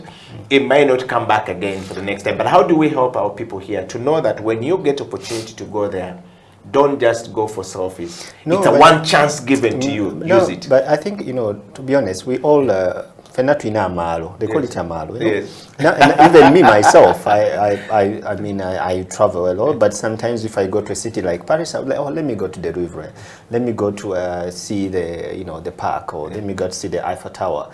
It's something we do, but you do it when you've at least done something that is meaningful, or you're going to do something that is meaningful for the purpose that you're there. You're not invited for tourism. You're invited for a certain reason, and not everyone that is invited is going to make meaning to the contribution or to contribute to the conversation that is going on. Maybe you're invited as a spectator, and that's your role. But how do you know how to navigate that? It's a process, to be honest, and it really needs someone to be aware of how to network, how to speak to people, how to pitch your works, how to engage with with people, and also how to do your background research. Who is there. If you're going in a conference hall where there are 3,000 people, where do you start from if you don't know who is there? You get what I mean? So you have to know, like, okay, if there so and so is there, Faizo is there, Eddie is there, what does Eddie do? Maybe we have some similar interests. I met so many young people from Africa who are doing stuff. There was a guy who was working in Burkina Faso, and he's doing recycling shoes. I'm like, what do you mean you recycle shoes? And like, when your shoe is broken, you give it to me, I repair it, I design it differently, and I sell it back to you. I'm like, that's really cool. And he was getting gigs. He was getting a lot of gigs. And there were like all these young fashion designers, all these young creative, entrepreneurs doing software, games and all that stuff. And I'm like, there is a lot of workforce. There is a lot of human capital that is coming up in this on this continent. But I think for me, what is really important, whenever I travel, and it's not always, but most of the time when I travel, I like to admire. And when I look at something and I like it, I try to imagine it if I can do it. In my area of business, not in road construction or architecture, whatever, but when I see a good performance, when I see a good art form, when I imagine it being here. That's why over the 10 years, we've managed to create new forms of art here that people are thinking like, oh, that's impossible, like video mapping, street theater, like sound art, these kind of things that people have never, you go to a space and you find an artist has, created something that is unimaginable, and be like, how do they come up with this? How can I get this guy to teach some of my colleagues in Uganda? And that's why every time we have a new form of art that we are introducing, we invite like 10 to 15 people. But at the back of my mind, I know one or two will pick it up. Not everyone will like it or understand it. So I think if we I don't know how they call it, like okwegomba. I don't know how it's in English. I like to go out there, look at things, imagine and I admire them, and I'm like, I admire them and like, see if you can come and do them here. Yeah, it's the whole force that keeps me moving, because I know most of the things I like are not possible now. Yes. But I work towards that. And that's why I'm investing in my own space, whereby we will soon be having our own Baimba Center, where we have invested brick by brick, dollar by dollar, shilling by shilling, on our own. Because I know that when you go to all these spaces in Paris and you find all these big museums, big theaters, in New York and Venice, wherever you go, do we ask ourselves, who built these buildings? Do we know how these buildings came to exist? Some of them were not even government buildings. They were by individuals from their own effort. And maybe later on, 50, 100 years later on, the government finds interest in them and starts taking care of them and opening them up to the public. So what are we contributing to the future of our spaces? We cannot start only thinking around tomorrow, today, and I find that a very big problem. We need to start thinking further. We need to start thinking what is going to happen 100 years from now. What are we going to show? Are we just going to show all these, small, untaught buildings around the city? There's nothing creative about it. But if we had the idea of admiring what other people have, and for me, it's very, very important. And I tell my colleagues, even my donors, like, don't tell me about space that we don't need space. We do need space from ground zero, and everywhere. But we, the people in the industry, have to learn to admire those spaces and create our own spaces that will be representing our country, our spaces, our art forms in the future. Yeah. So the issue of admiring is very, very important. When you have a chance to go to other places, look around and see. And just imagine yourself being part of this new initiation in your own country. Yeah. How would that be? Well, we're going to take a break. Faisal is spitting fire right now that when you fly out, you must be able to imagine things on a bigger stage and a bigger scale. And of course, we're talking about the new Africa-France relationship, the summit that happened in 2021. What does it really mean to the creative industry in Uganda, particularly this week, today? We're talking about the performing arts industry. Are we taking advantage of it? Do we know much about it? Are we beginning to prepare our work towards that? We're going to take a break, and when we come back, Creative Industry Talk will tackle the final part of the show. We'll be discussing how do we take the advantage of this relationship to showcase our art, and Faisal will be sharing a few more as we close the show. So that I'll be right back after the break.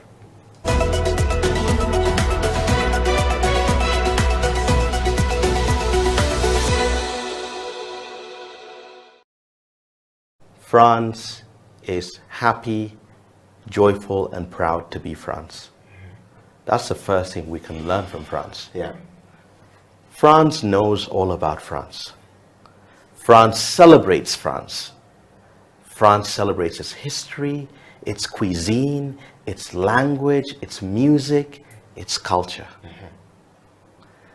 So when we want to have a conversation with France, it helps if we also come from a point of celebrating our history, our culture, our heritage, our food, then we can have it. Because the conversation involves exchange. Yes. So we have to have something to bring forward.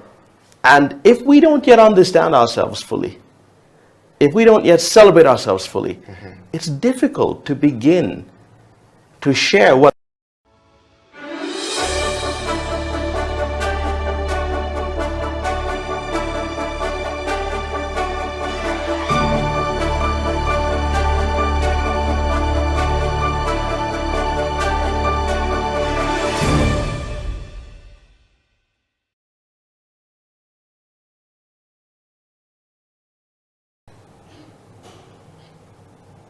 It is a Creative Industry Talk. Welcome back to the program. My name is Eddie Okela, and we're discussing the new Africa-France relationship. What does it really mean? This new relationship with Africa, what does it really mean to the creative industry? Particularly the performing arts is what we're discussing today. Why have we focused series on this Creative Industry Talk, talking about the meaning of this new relationship to the creative arts industry in Uganda and across Africa? It's because creativity is at the core of everything we do. Every time we wake up in the morning, we're talking about creative ways of how do we sell this product? How do we get product A to the market? How do we get product B to the market? How do we attract other people to come and sell our culture to them so that we can make money? You know, it's all about creativity. No one wakes up in the morning and do not know what to do creatively to attract money to them. Value is attracted to where there is value. And of course, Faisal is with me on the program today discussing that. And Faisal, welcome back to the program. Yeah. We are talking about, you know, how do we help Africans to, you know, start beginning to take advantage of this, think beyond this. You have been going across the world, you know, as a festival programmer. You, first of all, we want to break down, you know, the different forms of arts under the performing arts sector. And then you have been going around the world, you know, doing and performing and, you know, creating platform for people to perform as a programmer. What are the processes that you go through when you're picking and selecting that person to go there? And what kind of form of art do you take there? I mean, we could be talking like this and many people actually don't know that they need to prepare themselves towards putting themselves out so that they can now begin to interact with some of this new relationship that we're talking about. Yeah, I think when you to do the kind of work that like I do, you need to educate yourself. we are unfortunate that we don't have a school of arts management here in this country, and I don't think anywhere in East Africa. So it's very difficult for someone to understand the scope of the work that we do. But if you want to learn, if anyone who is a programmer out there and who wants to really engage in these theories of learning to do things differently, you have to study. Like, I think the bottom line, the basis of this business is really to study culture economics. When you study culture economics, you will understand the process of understanding culture. It's a very public, good kind of approach. Yeah. You put yourself there as a sacrifice. The way our president said, sacrificed his hand and kept this to himself. Yes. You know, so you also have, it is serious. If you have to understand that when you learn culture economics, you understand the basics of arts management, the basics of programming. So when you do that, then you understand that when you put yourself into this job, you are sacrificing yourself for the better good of the rest of the industry. Yeah. And that means that you're going to put your interests aside, and that's what many people don't understand, and put the interests of the industry to be your first priorities. Yeah. When people ask me, why are you always working? Because I decided to make 99% of my time to work. And I decided not to be an artist because I realized that if I am an artist and I want to be an arts manager, I'll not be able to do the same. I put my 99% of the time in my work, and then the rest 1% I share it with the people next to me. So it's a difficult situation, and this is where it starts from. So you understand that the business is a public good. You have to, when you do that, then you can start looking at things. What do you do if you're a public servant? You work for the people. The people are your bosses. And if you are in a position like ours where you're supposed to kind of define the future of your own effort, then you'll start to understand that going out there, if you have the opportunity of going out there to see people and admiring their work and bringing it down to your people, to share it with, to collaborate, to network, to connect with the rest of the world, it becomes a normal thing to do. Yeah. Because you already understand why you are doing it. Yeah. So for me, I think when it comes to these all relations, when it comes to this understanding of the performing arts, as wide as there are so many, But the thing is that, do we even understand our own subsectors of the performing arts? So if you're doing theater, how best do you understand theater? If you do not understand theater that much, but you're doing it, are you helping yourself to study? What kind of learning are you doing? So it's really about people also making an effort to educate themselves, making an effort to find out what is happening within their own territory, within their own area, and also trying to invest in themselves. People don't like to invest in themselves. They can invest, they think finding transport and lunch to go to a rehearsal is the only way to invest in yourself. But educating yourself and also trying to figure out, finding opportunities is a very good way of educating yourself. Okay. And I always ask people, like, if you spend at least 2 hours on Facebook and Twitter, why don't you invest that time in learning about your industry, about where you are and how you can better yourself? Yeah. So it's really about learning. The performing arts are wide, there are so many, but people really can only benefit from them if they understand better and they can open their minds to make sure that they're only not looking at what they are, where they are, but they're also checking out to figure out what is happening around the world. Yeah. And if you understand what is happening around the world, it helps you to kind of speed up your own process of developing yourself and doing better. Okay. Faisal, would you share with us one thing that is very key as we wind up the show? Break down the performing arts. What are the different subsectors under the performing arts that we need to know? Because when you're talking about performing arts, some people may not even know that they're in the performing arts. Maybe they're in the wrong sector of it. Maybe they need to move to the next sector of it. Maybe they don't know. Yeah. Maybe I'm there attracted because this is what is paying my bill right now.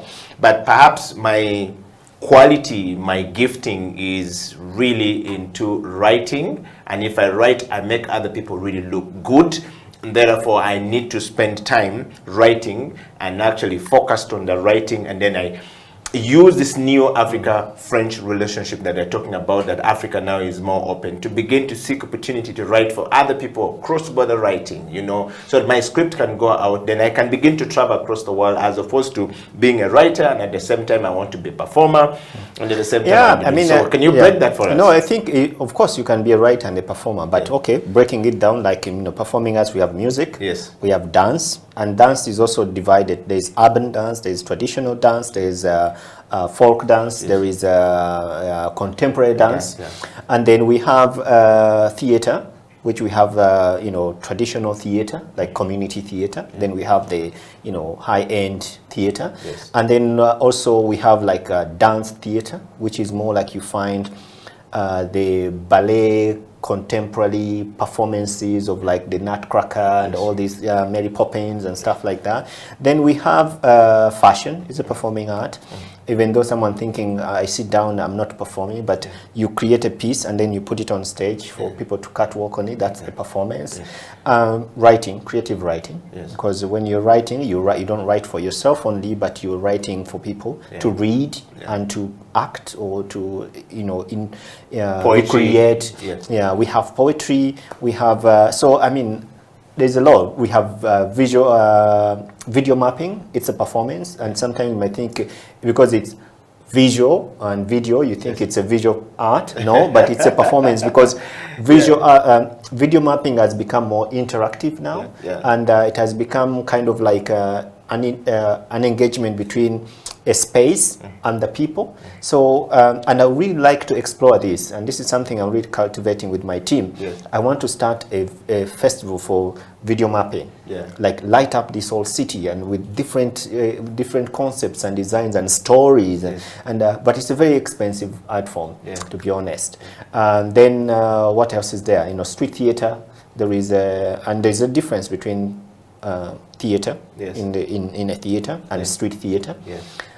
When I introduced street theater here, I think 12 years ago, people thought that, you know, but it's a very mature way of acting, because you don't have a script, you don't have anything, you're kind of reacting to, you can have a thought or a theme in your head, but then you're kind of reacting to a space, to the situation. So you are spontaneously engaging with people and stuff like that. So the performing arts are wide, and they're really a lot. Now, just give us a few. You've talked about quite a varied number of the performing arts subsectors under that. We want to just break it down. Do we have some of these form of arts in Uganda that are known? Because we might find that we're skewed to a very few of them, and we don't know really many of them that are quite very important that could take advantage of. Now that we're talking about, you know, Africa being open to the Francophones, and the Francophone countries being open to the Africa.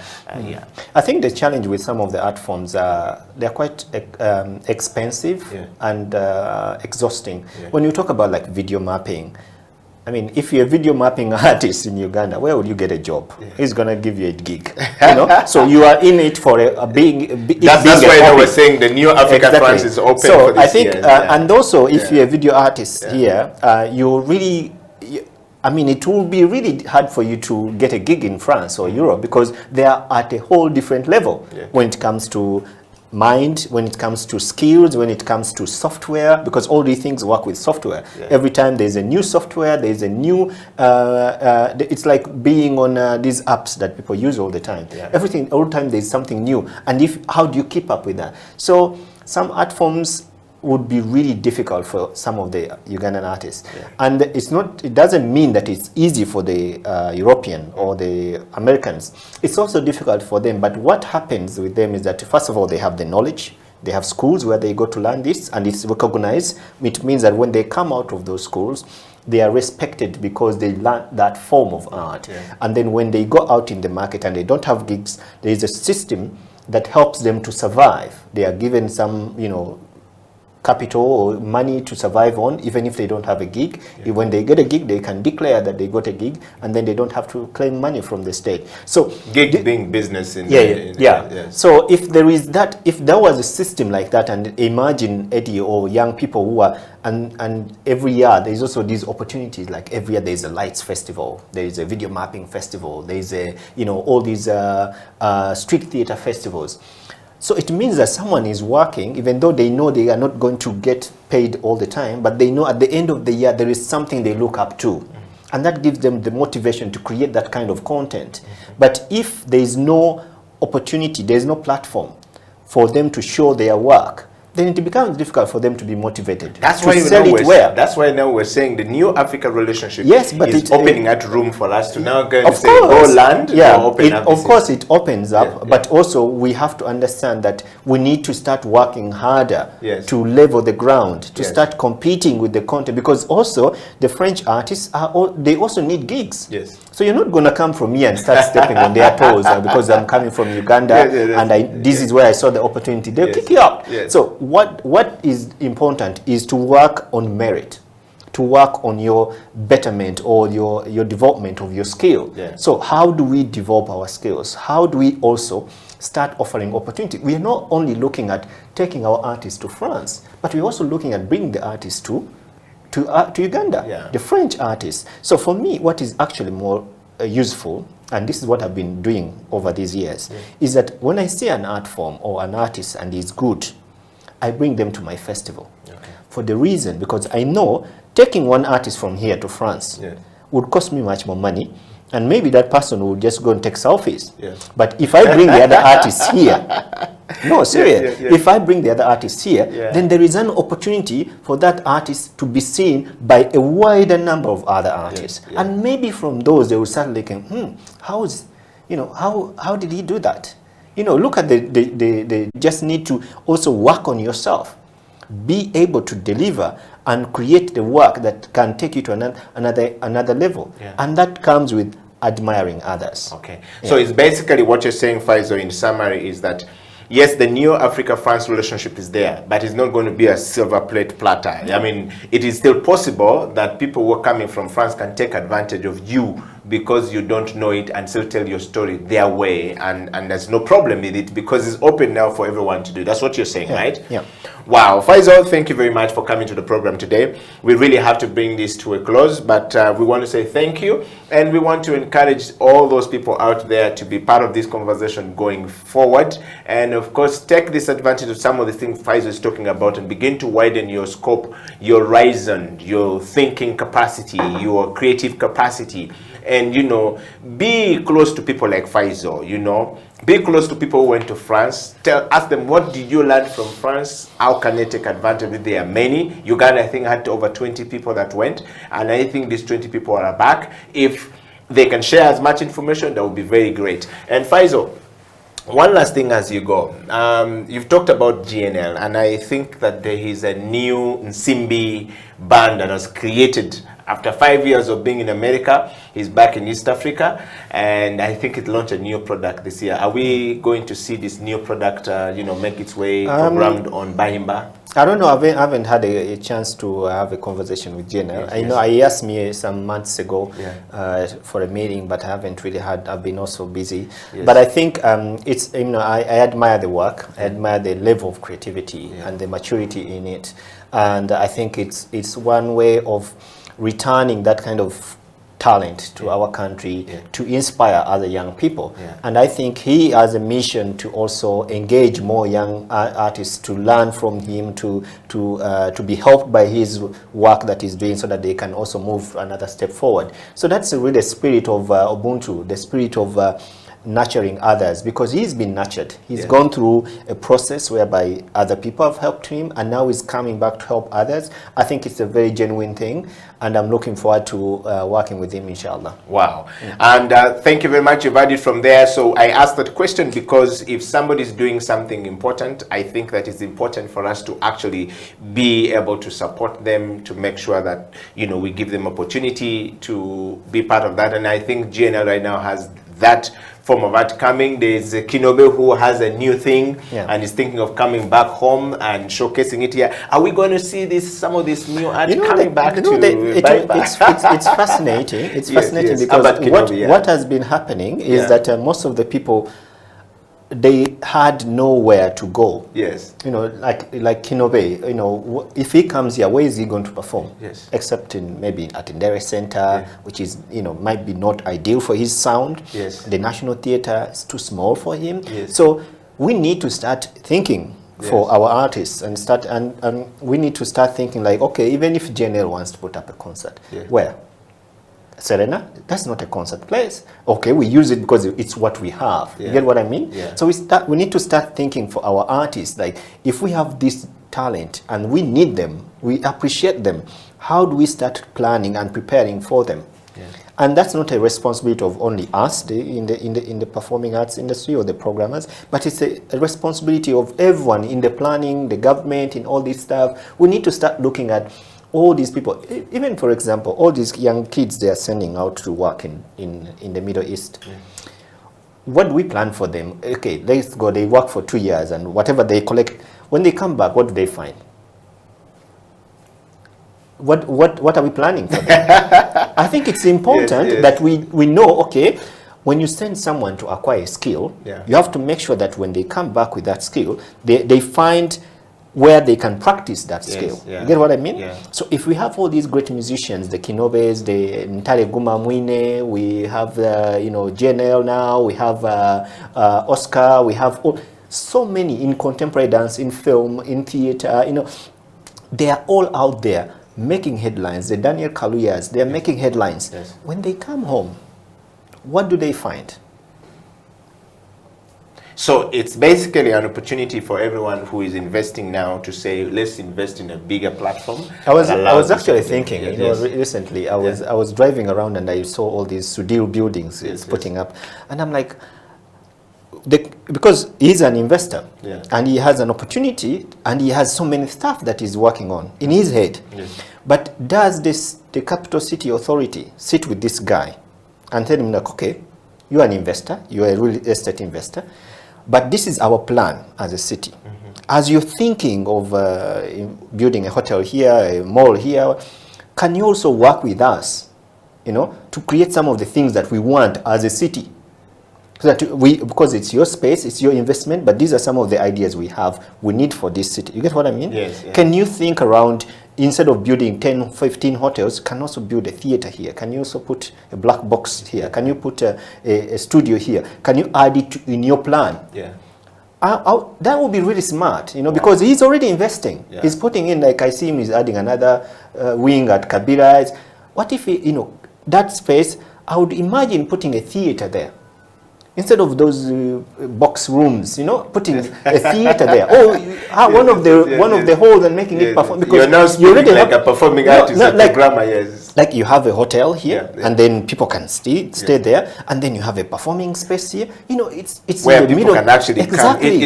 It creates that ambience. And then you can see that you put one in that area, Bokoto, it serves in Tinda, serves whatever, and then if he's investing at Simba Manyo, now he owns it here. Then you can also put something like that supports that community there.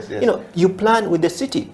I wonder whether they have this conversation, because I don't see it happening. Perhaps we need to bring this conversation. The Creative Industry Talk is meant to bring the policymakers together. And we've been trying to get the policymakers to come to basically have this conversation with the creative minds, the policy people who are in the policy business, to say, hey, come together and let's have a conversation. Maybe we need to engage some of these people. Perhaps some of these things are not out and they are not aware. And it's something that we need to think through. But, well, thank you very much, Faisal. Welcome. First of all, for coming to the program today. We've got to spread love. No.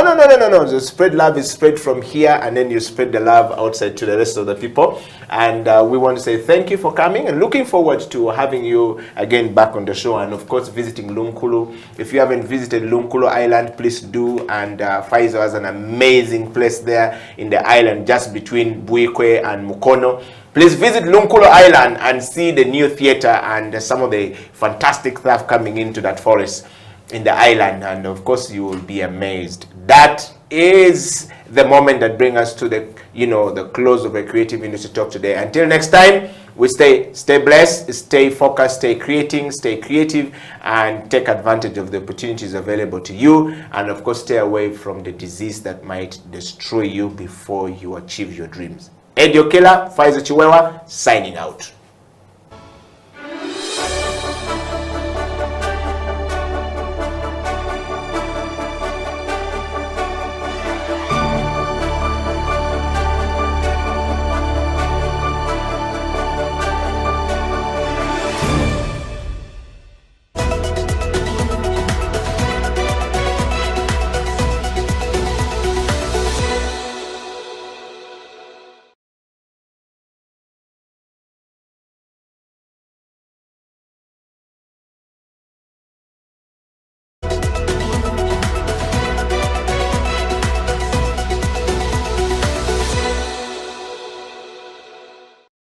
talking about the under-16 tournament that you guys played in. Obviously coming off a loss to Mali, then rallying up and going for the later stages. If you're to compare, Ugandan basketball with, let's say, basketball from Egypt, basketball from Mali, where would you rate Uganda? Compared to Mali and Egypt, I think we're not at their level yet, but I know we can be because their preparation is very thorough and they really do invest in the youth basketball and take their time to nurture the teams that are coming for the tournaments. So in that area we're lacking because we have the talent, but the preparation for the tournaments is what needs to be worked on. So we basically have the skill and the talent. Yeah. We just need to prepare better. Interesting.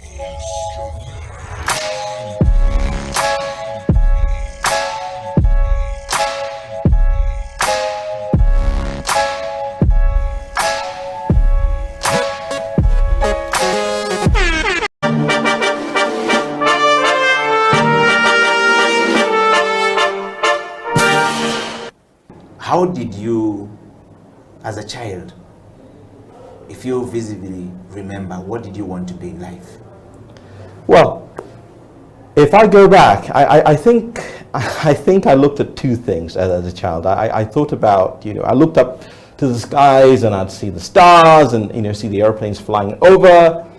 And as I was there, with my dad, looking after the cows, or with my grandma going fishing, or with my grandpa farming, I'd look up and go, wow, what are those things up there? And then someone told me, that's a space station. Go, okay, interesting. And what else is up there? Well, those are stars and those are airplanes. I thought, well, it would be great, to figure out how those things work. Yeah. And so I guess that was one interesting, passion of mine as a little kid, figuring out how aerospace vehicles work. And I guess that wasn't, something which excited me a lot. Wow. You said the two things. So how did you end up there? You were fishing with your grandmother, you mentioned, and farming with your father, and grazing with your grandfather. Why were you not able to pick one of these from these, three different distinct people, and then you ended up in the things that are up in the sky with all this interest? What was the motivation like? Was somebody an aerospace engineer? Was somebody thinking about the things up, or it just came to you? It's, back then, we didn't have Wi-Fi. We didn't have mobile phones. We didn't even have phones, or television. We just had nature, and that was great, And we had stories around the campfire, around the hearth every evening. We'd sit down and talk to each other. We lived quite close to national parks, so every now and again a lion would hop over and grab a cow and go and have supper as well. So we shared with the lion. So it was being at one with nature. But what was important in all that was allowing one's mind to imagine, allowing one's mind to run, to fly, to really go as far as one's mind could possibly go.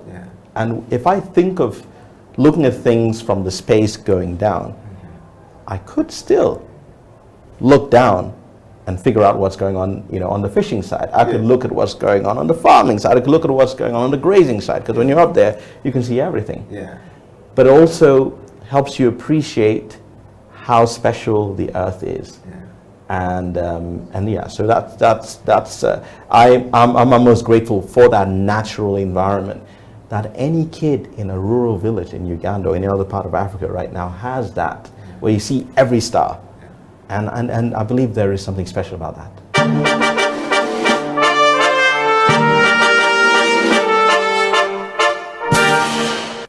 You have to know each equipment.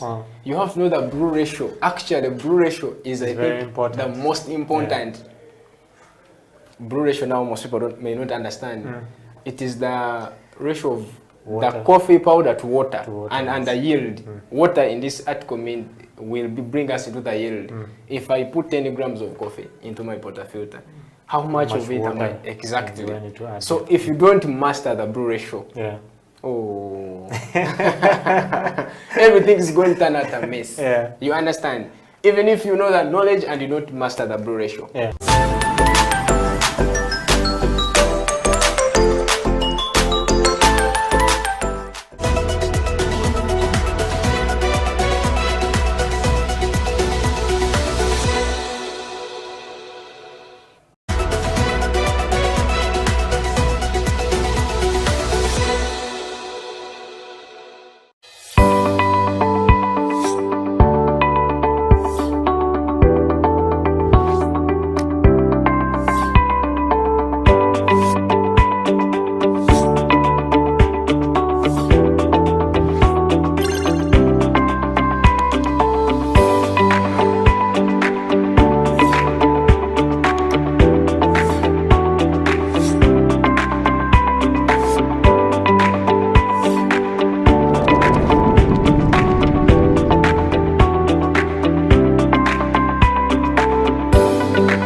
welcome to the Family Talk Show. My name is Ed, your killer, on this very wonderful day of the African weather, of the African climate, of the African,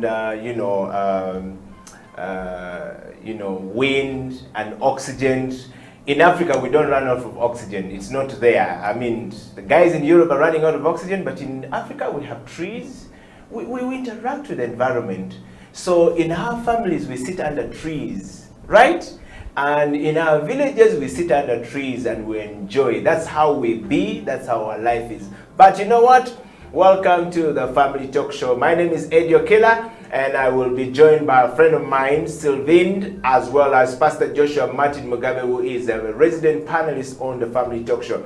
Mr. Hassan Sekajolo is recovering from his injury. That is why you have not been able to see Hassan on the show for a very long time. But we're looking forward to receiving Hassan back on the show in the next couple of days. Hey, Sylvain, welcome to the program. Thank you so much, Eddie, and glad to be here.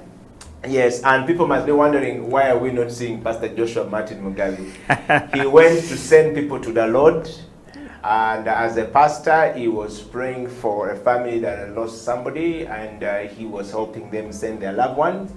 And so we hope Pastor will be joining us online in just a few. And if not, we'll definitely be seeing Pastor next week. But hey, Sylvain is here and I'm here. And today we're going to be discussing, still on the series of lessons learned from our fathers. And that discussion is key, and that discussion is very important for us right now. We are talking about lessons now learned, Sylvain, from the coronavirus situation. Children are back home. The schools closed down. Last week on Sunday, the President of the Republic of Uganda, on the advice of the technical people handling coronavirus, advised the President to call for a lockdown, a 42-day lockdown, and schools were closed down and they were sent back home. Now, in this topic that we are having right now, which is lesson learned from our fathers, all the kids are back home again for the next 42 days. People are being stressed. What is your take? And what lessons do you think children are going to be learning from their fathers? Very, very interesting. First of all, parents should embrace the moment. Yeah. Because at the end of the day, these children are home. But that also means that parents should be careful with how they have lived with their children in the past, where they have been regularly at school and being home in holidays. Now, they are home on forced holidays. There's something running in the minds of these young ones. There's also something running in the minds of the parents, because you planned 1 week from now my children are going to be at school, and this is what I'm going to be doing, and this is how I'm going to be looking after them, this is how I'm going to be visiting them. This time you're not going to be visiting them. They're going to be home. Number two. No, you are visiting them from home. You're with them home. It's not. You visit them every morning when you go to their bedroom. You're basically with them home all the time. Yes. Two, if you're working, remember the condition under which they have come home is COVID. Their SOPs need to be observed. And if you have not been keen at instructing and guiding, today Watoto Church was talking about guiding and guarding your family. Yeah. So if you have not been keen about that, it's time to practice. And you've got to be patient that your children understand that. The third one is modeling. Because, God doesn't do these things haphazardly. For us, we are challenged, we are shocked. They are new things, but to God, they are not really new. He knew that at such a time like this, this would happen. Yeah. And so there are very many things to learn from it. But here's what I have mainly for the parents. Yeah. Embrace the moment, interact with your child, correct the number of things that didn't go right, where you felt you didn't have enough time. When you go to work, if you are an office person, when you come back home, engage your children. But because of SOPs also, if there is a possibility of you not going to office, so that you do not get the disease and the virus and then come and infect your own, you choose to stay home, the dynamics are going to change. There's going to be that room which is now going to be like an office, or a portion of the sitting room which is going to be your office desk. There are going to be many things. You're all going to be learning, by the way, from each other, because children are used probably to you as a parent. When they wake up, they are jumping up and about in the seats. But now, they're going to jump up and about when you're on a Zoom call. You've got to find means of letting them know. But also then, mother or father, lots of things to learn. Here's my take. Listen to your children as much as possible. Utilize this moment to be with them, to listen to them, and listen to all that you would want to call a nonsense as a parent, because the reason you call it nonsense certainly is because you're older. Yeah. But to a child at that very moment, it matters. Yeah. It matters. And to the child, when you listen to his nonsense, he feels you're for him. Yeah. The problem, I think the biggest mistake we make, because we know it is nonsense, we quickly tell the child that's nonsense. And we do not explain, we don't even give the definition of nonsense, we just say nonsense. And the child grows thinking, when I get to 30 to 40, I'll be describing such things. Everything they told me is nonsense. Yeah. At this stage, you'll be saying nonsense. At this stage, you'll be saying stupid. At this stage, you'll be saying, no. It's time to get in contact with your family as much as possible. My prayer is that parents listen a lot more than they really talk. Okay. Well, we are on the Family Talk Show. Eddie Okela, Sylvain Gumisiriza, and of course, Pastor Joshua Mugabe, who is going to be joining us in a few. But we've started a conversation on the lessons learned from our fathers. Last week, we were continuing with a discussion on if your father wasn't there in your life, or if you learned from a later stage that the person you called daddy for a long time was not your father, how do you deal with the emotion coping up? And just while we're still on that, the lockdown came. Imagine you found yourself in such a situation, you yourself still dealing with the situation of your father. And boom, we're in the lockdown. And in the lockdown situation, your children are with you. And you are emotionally completely detached from your children and your family because you're trying to sort out your identity. But there is your son sitting with you now asking you, Daddy, what is coronavirus? What is lockdown? In the first one, they didn't understand for 1 year. That's true. And they were very stressed. And I feel sorry because children were very, very stressed. They remained in the lockdown for a very long time. Just when they'd gone back to school, no sooner had they reported than the cases of COVID-19 situation started to rise. And they are back home. Now, children are going with a lot of stress. These people are going to be fathers and mothers tomorrow. What lessons are they learning from their parents right now? If you're a parent and you're at home, we want you to share with us your experience with your children in the first 1 week that they are home. And I want to share with you, mine first of all, Sylvain. So my friend's son is very close to me. So he sent me a message and says, Uncle Eddie, I'm waiting for the president's speech. They broke off from school, from their midterms, sort of like one holiday to come home, and then they told him, hey, you're not going back. So he said he wants to learn boxing, and he's very serious about it. So he predicted everything. He told me, when can we start? Can you tell them to talk to the coach and, find the coach? We start doing this. And while I was still finding the coach for him, getting ready for us to start doing boxing and, planning all this stuff, the next thing I know, the president announced that there's going to be a 42-day lockdown. He's dumbfounded.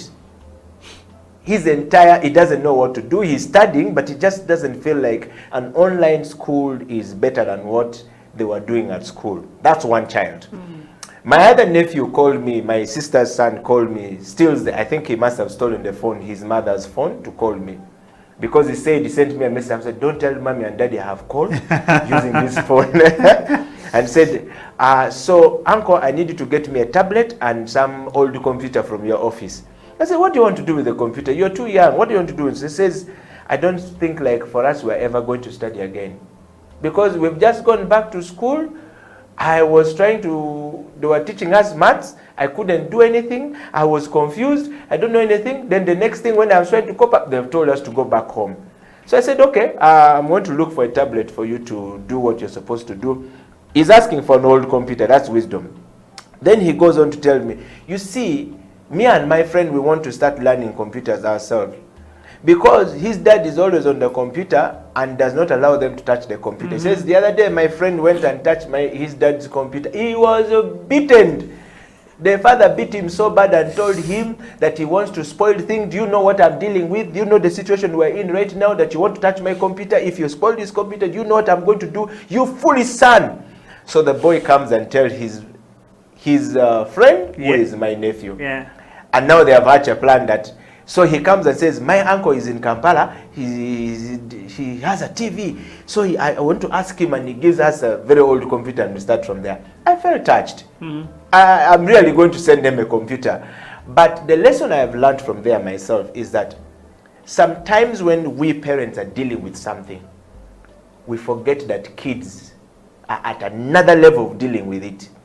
And they, word for word, action for action, step for step, whatever you do, they are following. Sylvain, how do we deal with these lessons these children are picking right now? The last time I was here, I remember telling you about the child's heart.